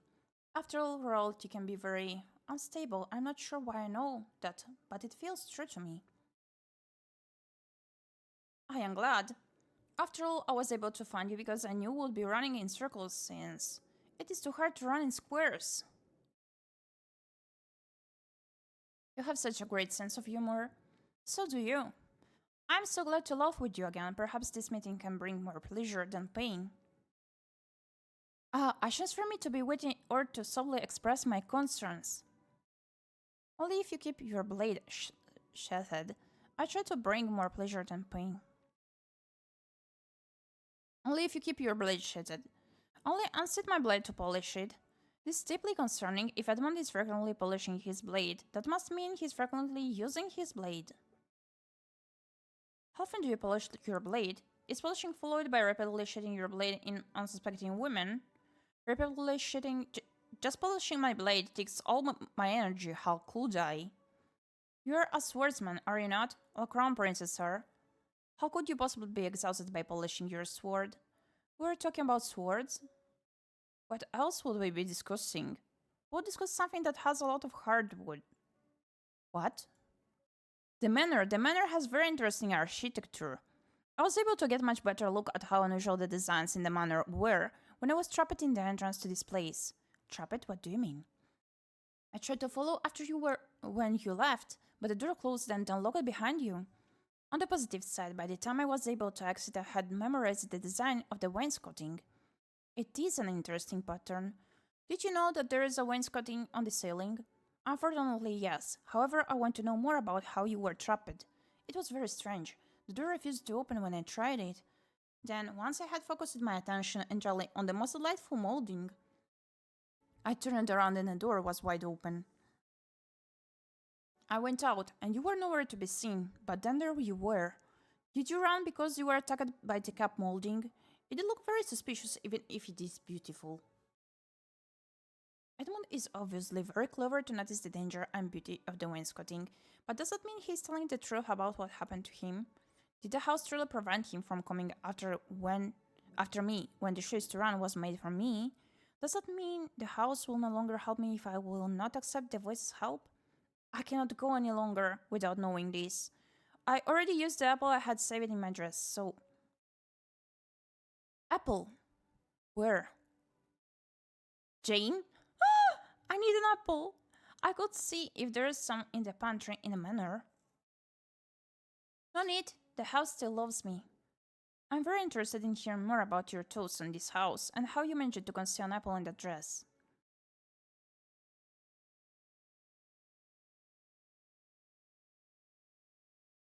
My thoughts on the house? Yes, this manor does not seem to be using the design I had suggested, so I was wondering if you knew of any good areas to visit. I have always enjoyed our debates about architecture. Well, that was because you enjoyed seeing me get so excited that I jumped higher than a house. Because a house cannot jump. I'm going to enjoy spending time with you, Jane. Edmund plans to spend time with me here? Why? I need to find more information. Are you here to solve mysteries? Are you here to stop my evil? Are you here to stop my evil? Edmund may be here to stop me from doing Villainess sections because he is the main lead of this novel. After all, if there is one type of man that a heroine loves, it is a man her rule over others. There is no person who allows for more ruling than a crown prince. If so, Prince Edmund, my investigative genius has revealed your wicked plans. Tell me, Prince Edmund, did you arrive at the house hoping to see me sneer at the efficient sense of the help, steal all the tea cakes, or eat a juicy steak in front of a hungry puppy without sharing? Hoping? Jane, what are you saying? Are you here because you hope to expose my villainous actions to the world, Prince Edmund? What? I knew it. I have caught you red-handed, you find. You're here to see that I pay for my past crimes with pain, no matter where I might flee. I would never do such a horrible thing. I believe in truth, justice, and the Carcosan way. I believe in my royal family's ideals. Oh, so you do not believe I have ever done anything wrong in the past? That I have never been terrible enough to make you quake in fear? Admit that the time you threatened to give my cousin a rash, if he did not stop breathing, through his mouth was probably evil, but I swear I did not tell anyone. Is that the only heinous act I ever committed in front of you? Be honest, Edmund. I'm watching you closely. I admit that I was truly horrified by the time you took the last little cake on the tea tray. After eating all the others, I nearly wrote a letter of protest over that one, actually. Enough, I do not need to hear anything else. I don't think I can trust Edmund's sense of justice, but Jane Neville was a greater villainess than I could have ever imagined. I am in awe at her schemes. To take the last little cake on the tea tray, others must have shaken in fear when she was near. I will not be defeated by Edmund's cunning. I have a history of villainy to live up to. Surely I can be subtle enough to get the information I need. Aside from potential murder, why are you here, Edmund? I'm here to make sure you get into no further trouble. The only way I will not get into further trouble is if I am dead. Does this mean he plans to kill me? Or at least that you only get into trouble with me. Trouble with you? Are you planning to cause my problems to mount? No, I intend to cause perfectly innocent trouble. Trouble that does not involve mounting in any way. My mind is always making perfectly innocent plans. What sort of plans are you speaking of? Our plans. After all, we always loved discussing our plans for the country together. Did you know that the wainscoting in the parlor of our kingdom's palace was first designed in... Edmund and I had plans for the country. What was our relationship to one another? The only people who plan together are people who are intimately involved. Was I his investigative genius? Did I serve as an aide to the crown? Was he my fiancé? Jane, are you right? You seem lost in thought. Pardon me? Forgive me, but have you forgotten our past plans? Did your time in prison harm your memory? Edmund knows that I was in prison. This is an alarming thought for later, but I have an even more alarming immediate concern. I can't let anyone know. I do not remember this terrible story, or, even more importantly, that I am not actual Lady Jane Neville. Edmund must never realize that I am not the Lady Jane that he once knew. He and the other men might end up breaking me with their swords if they learn that I am not the woman they want me to be. How can I subtly distract Edmund for his suspicions? Our plans make me dizzy with joy. You are my best plan. Oh, Edmund, you're my best plan. I am? Truly? Not unless you are actually my patron and not my terrible former fiancé, dear Edmund. However, since I don't know exactly who you are and need you to stop suspecting me, I'm willing to flatter you until you are no longer suspicious of me. Thankfully, no one can provide subtle flattery like I can. Look out for my charm, Edmund. Of course, Edmund, who needs plans when they have you? After all, how could anyone not be amazed by you and your brilliance? There are so many things to like about you. It is flattering beyond words to know you feel so kindly about me, Jane, even despite, well, I am overjoyed. I thought perhaps, if you don't mind, perhaps you could tell me what you truly like about me. If I knew what you liked, I would do it even more frequently. He's blushing! Oh, there is so much about you to like that I barely know where to begin. So the first thing that comes to mind is yes, your skilled sword polishing. What? Yes, when it comes to polishing your sword, you are second to none. You must have this shiny sword in all the land due to the amount of time you spend rubbing your shaft even without a shade. I have never known another man who polishes his sword as often and as thoroughly as you do. Even without an opponent nearby, I must tell everyone of your deeds. Jane, no, please. No need for false modesty, Edmund. All of our kingdom must know how firm your grip is upon your shaft. After all, you should whip it out at every opportunity. What is going on? I think that might get me beheaded quite quickly. Like a swordsman of your caliber could lose a fight. After all, I know you would whip out your blade anytime a young maiden like me is menaced. For instance, the naughty bush just happens to be particularly enraging. It is. Why? Look at it being so lush and overgrown. However, everyone knows that naughty bushes often need a good whacking. So Prince Edmund, please break my bush for me. Am I dead? Is this what death is like? Go, Edmund, go. Keep on polishing and breaking. I think I have subtly flattered Edmund enough that he will not think about sheathing his blade in me. That just means that I need to make sure he has no further suspicions about whether or not I am Ģenevill. While I enjoy speaking with you, I'm exhausted from all that has happened to me. It has been so challenging to fight off both the wainscoting and my very real memories of being imprisoned that I cannot think of anything but my pain.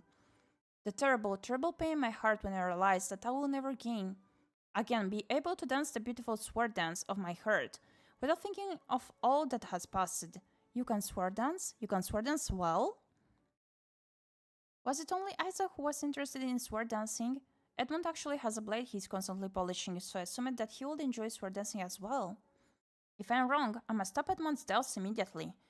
Not anymore, not after my deep, deep sorrow. You see, I feel the deepest sorrow at the thought of being pricked. No breaking. I would not even dream of breaking anything, let alone you, constantly. That is very good to hear. Still, Jane, you hate dancing, so why would you mention sword my pain? It has become even deeper, forgive me. No, forgive me. I'm so sorry, Jane. I should have remembered all that you have suffered. I don't blame you, Edmund. No one could possibly know all the terror I have experienced. Give me a second, someone's. My device died, so I'm gonna turn off the full screen so that I can check the chat. Okay.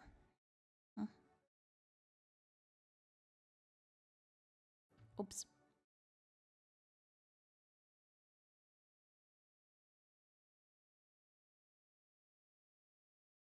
Mostly from the thought of ominous cushions of falling wainscoting, or all the pain I have suffered. Who would not have a sore neck after being trapped in a carriage going nowhere for a long period of time? Or the trials I have faced. Despite what the house seems to think, apples are not actually a full meal. That is not even considering the trial of being pulled into a terrible story that makes no sense. I should be weeping in rage. Oh, Jane, I truly regret all the pain you have experienced and all the cruelties you have endured. If there is anything I can do to help you, I'm sure you will do whatever you could to help me, Edmund. So perhaps we can speak of something better than bitter memories? Especially since I don't remember these bitter memories. Of course, Jane, as always, I will gladly do anything you asked me to. In truth, Yes, Edmund? I'm grateful that after all that we have been through, we were united once again. However, I am most grateful that you are once again Jane in all ways. Jane in all ways? What does that even mean? I was so worried that... Yes? What were you worried about, Edmund? Edmund, are you well? Yes, I am. More importantly, I was worried. I just hope that neither of us need to experience what we went through again in the future. I hope not. With luck, I can avoid further difficulties in the future, no matter how many bad romance novels I was foolish enough to read. Bad romance novel? Never mind, I just remember that I am definitely the Jane you have always known. How could Edmund not be convinced by my incredible display of subtlety? Now is my chance to be even more subtle and convince him to help me leave this house. If you like the Jane who you know I most definitely am, I have an even better suggestion. Once I'm away from this house, I can continue being a perfectly normal Jane each and every day. Yes, I too am the Edmund you have always known, unless you want me to be a different Edmund, in which case... Wait. Away from this house, Jane, you know it will be some time before... Before what, Edmund? Before tea? Before the wainscoting eats us? Or do you mean before I can live here? Jane, you're free to do as you wish here. I know this place might not be as you are used to, but if there is anything I can do to comfort you... Comfort me, Edmund.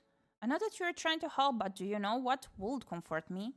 Probably not me telling you a joke about the difference between a hedgehog and a shitted sword. Oh, what is that? On a hedgehog, the bricks are on the outside?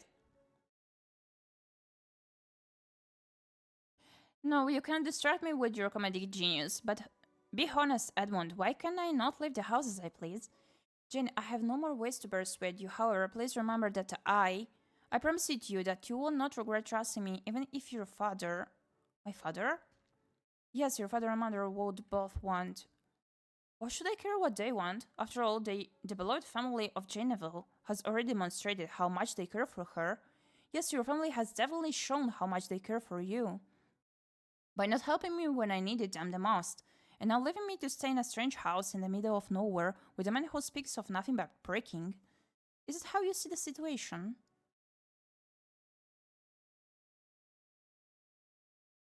Why does my head hurt?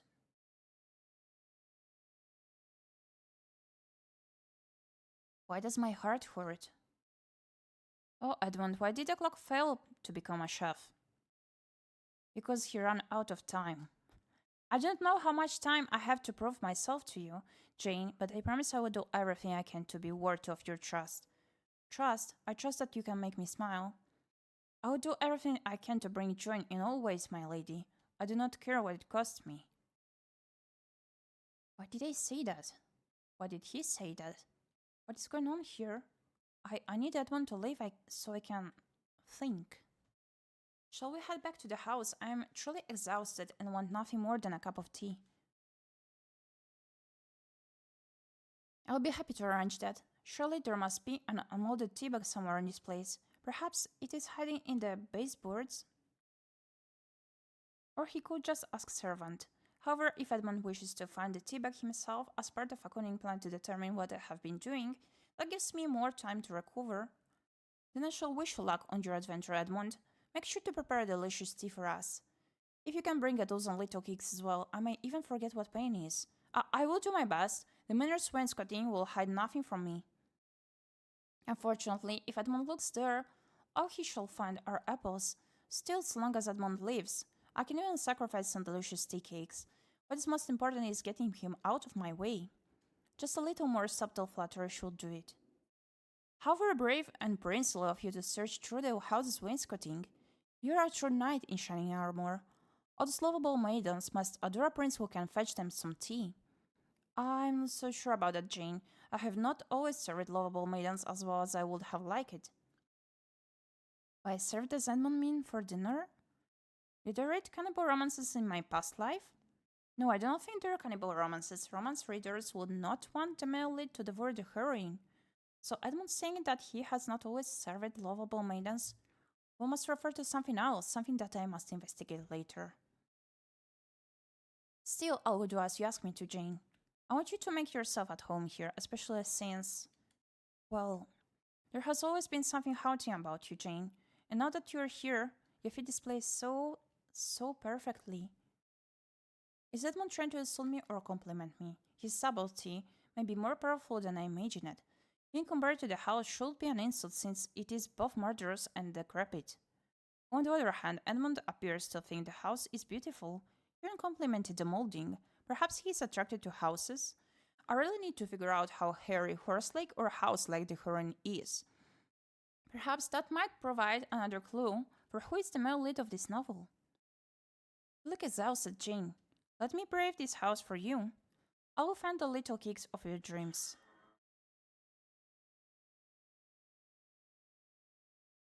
Little cakes, here I come.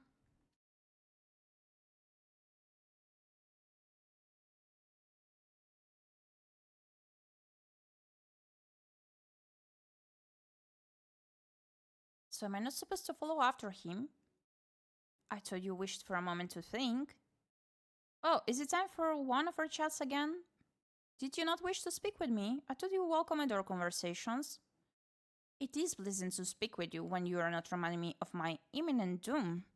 However, we did not speak that long ago. Does that mean you are here with an ominous warning? You are very good at ominous warnings. No. Is it a cryptic message? I'm already so confused that a cryptic message would not upset me further, so provide that message. Fine, I might have been curious about your thoughts. My thoughts? Are you curious about whether I have found even more murderous objects or had any more ominous revelations? I do think I should be aware of the ⴰᴁ. Who do you find the most attractive? What? Who do you find the most attractive? What? Why is the world going dark? Oh! Edmund. Ah, so much like a new romance novel heroine, you wish to choose the man who can literally give you the world. That is unfair. I did not choose Edmund because he is the highest ranking person around here. My reasons for finding him attractive are far more noble. Is that so? Then enlighten me. What is so attractive about the Crown Prince? He has the shiniest hair of all the people I have yet met. Even more importantly, his spoons are amazing. Voice, are you alright? I thought that you were unflappable. Well, I'm certainly floppy now. I'm not sure why you will be bothered by my choice. Edmund is shinier than a gold coin, and wittier than a court jester. How could I not find that combination alluring? My lady, are you sure you have not been staring into appearances reflected light for a little too long? Normally, I would be offended by your words, but I admit to wondering much the same thing. Does staring at Edmund for too long makes one as dizzy as staring into the sun? I suppose I don't need to worry too. If Edmund is truly like the sun, then he will eventually leave and I will recover. Also, if I do not know where Edmund has gone at night, I need only to wait and it will dawn on me. I am not Edmund, my lady, though if you insist on puns. I will tell you that you should be more concerned about having the Sun Prince's future son. After all, he will be the sole heir.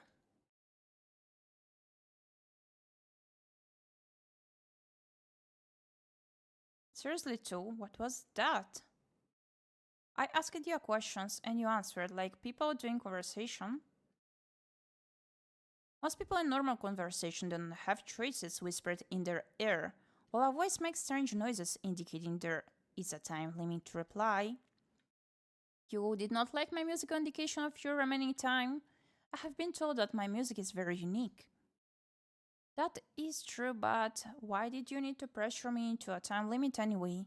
This question did not seem like something that required me to think quickly. Besides, I thought you were going to stop forcing my choices.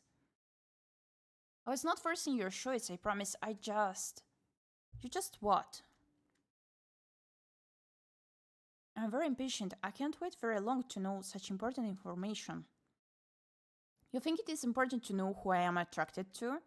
I can understand the curiosity since I'm a very lovable lady who has excellent taste and you probably wish to discuss your own attractions as well. Still, I'm trying to avoid being murdered. I don't have time to contemplate how gorgeous everyone here is. I must focus on the danger around me, like the ominous warnings you previously provided. Danger like the danger hiding inside this man's trousers? What are you talking about? Oh, you mean the security measures that I was taking when I was searching for ominous cushions? Searching for ominous cushions? Is it what you were doing when you were looking over the man's trouser fronts? Yes, there are only so many places even cunning man could store dangerous cushions to use as weapons. Trousers make the most sense. Oh my gosh, I'm very concerned about stuffing. That is a valid concern. Unfortunately, I could not find any cushions no matter how hard I looked. So here I am, stuck with the potpourri horseman, the peeping hegemon, and the human chandelier. So it seems. Can I not just lock them all in a room and have them prick each other? Your ability to find solutions to things that were not problems until you suggested them is remarkable. Like on my investigative skills. No, your investigative skills truly are works of genius. See, we have much more interesting conversation when we focus on helpful ways for me to avoid danger. Why ask me stressful questions? So you're saying that if the question is focused on danger... What? Who is the most dangerous in the house? Oh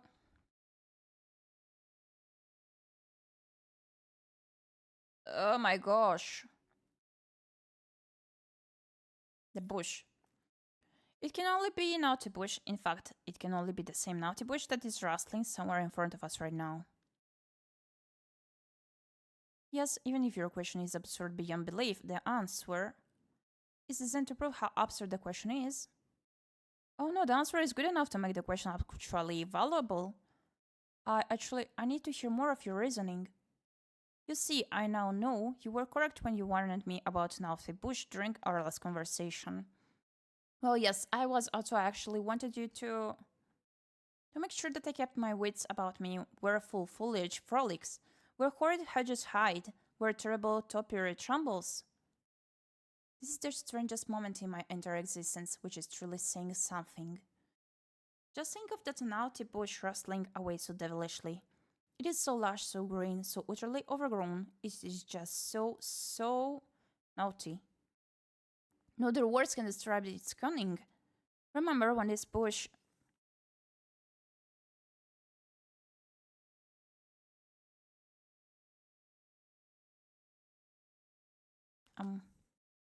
pretend to be a normal peaceful shrubbery? Of course, my investigative genius revealed that it is actually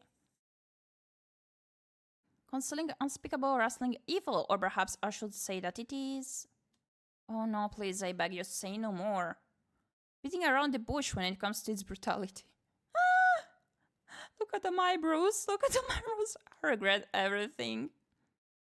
You cannot regret anything more than I regret my shoes in reading material, my friend, especially not when the books I read contain such vicious vegetation.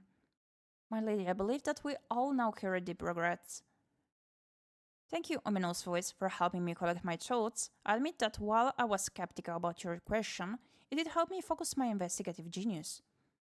That achievement justifies everything that I just experienced. Still, while I am thankful for your support, I somehow feel worse than ever. After all, even I know who the most suspicious and probably murderous being in this manor is. I have no concrete evidence against them, and no way to defend myself should they attack me. What could I even do? Ask the house for a supply of apples to use as ammunition? If you continue to respect the wainscoting, that might be a viable strategy. But what if I do accidentally insult the wainscoting?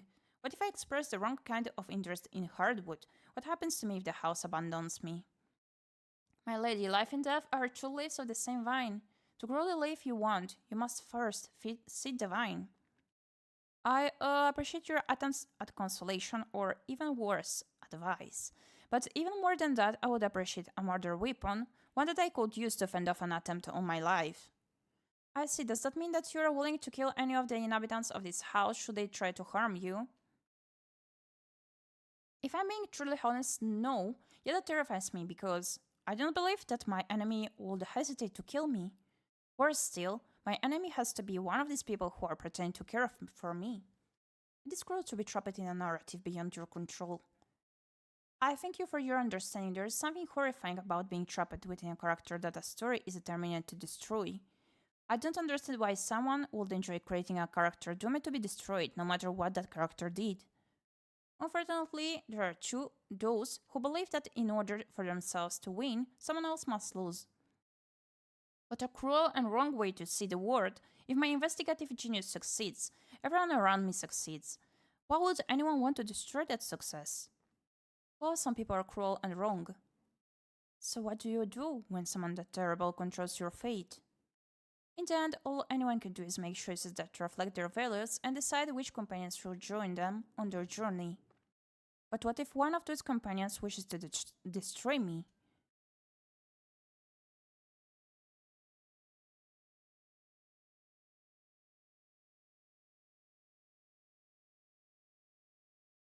Are we approaching the end of the demo?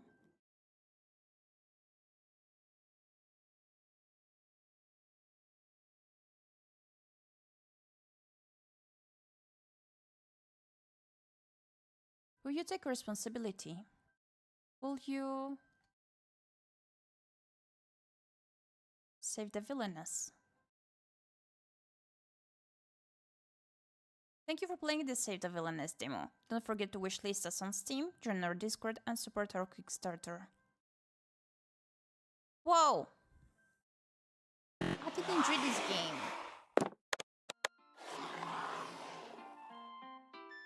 I did enjoy this game quite a bit. I'm gonna link it to you once again, Cinnamon Buns.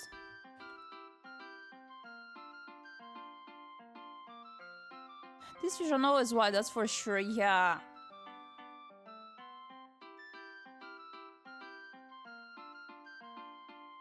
It's quite surreal, and I do wonder what is the truth behind it. Like, so far I'm thinking we are mentally sick and are imaging way too many things, but I don't know.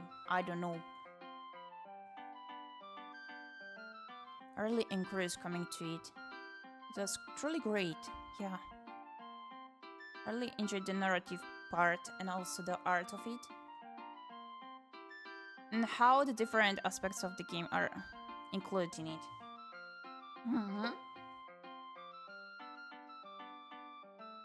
So yeah, that's it for today's Save the Villainess stream. I hope you enjoyed this game. I enjoyed it a lot, and I'm glad I got to stream the demo right at its release. It was pretty cool. Really cannot wait for the full release of it. It's quite particular, yeah. It's a game where you feel quite immersed in, but also like I thought my brain cell swirling quite a lot. Like, it's quite surreal and a tad confusing, but it is also given we do not know much at all coming to what is happening. And yeah, I like it that. It is like it does take you to a fully different world while you play it. Yeah, I'm quite curious coming to how it's gonna proceed and evolve, that is, during the full release. So, Cinnamons, I would end the stream here, yeah? And I hope you enjoyed it, and that you enjoyed discovering this game together with me today. Thank you so much for stopping by. So, we're gonna pass on the raid to someone else, as we always do. Please do remember, I have no fixed schedules. You can check out my socials and my Discord server here to keep up to date with my content. And now, let me see who's currently streaming so that I can pick whom to raid.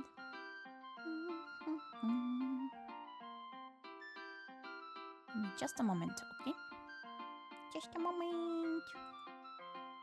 Just a moment.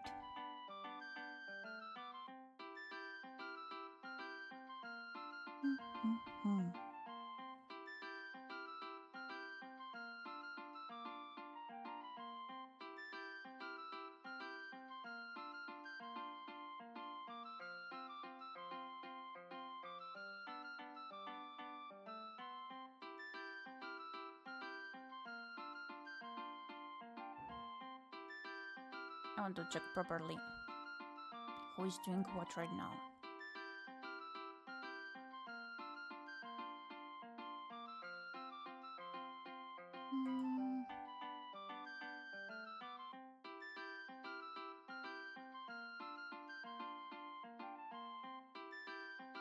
Okay, we had decided.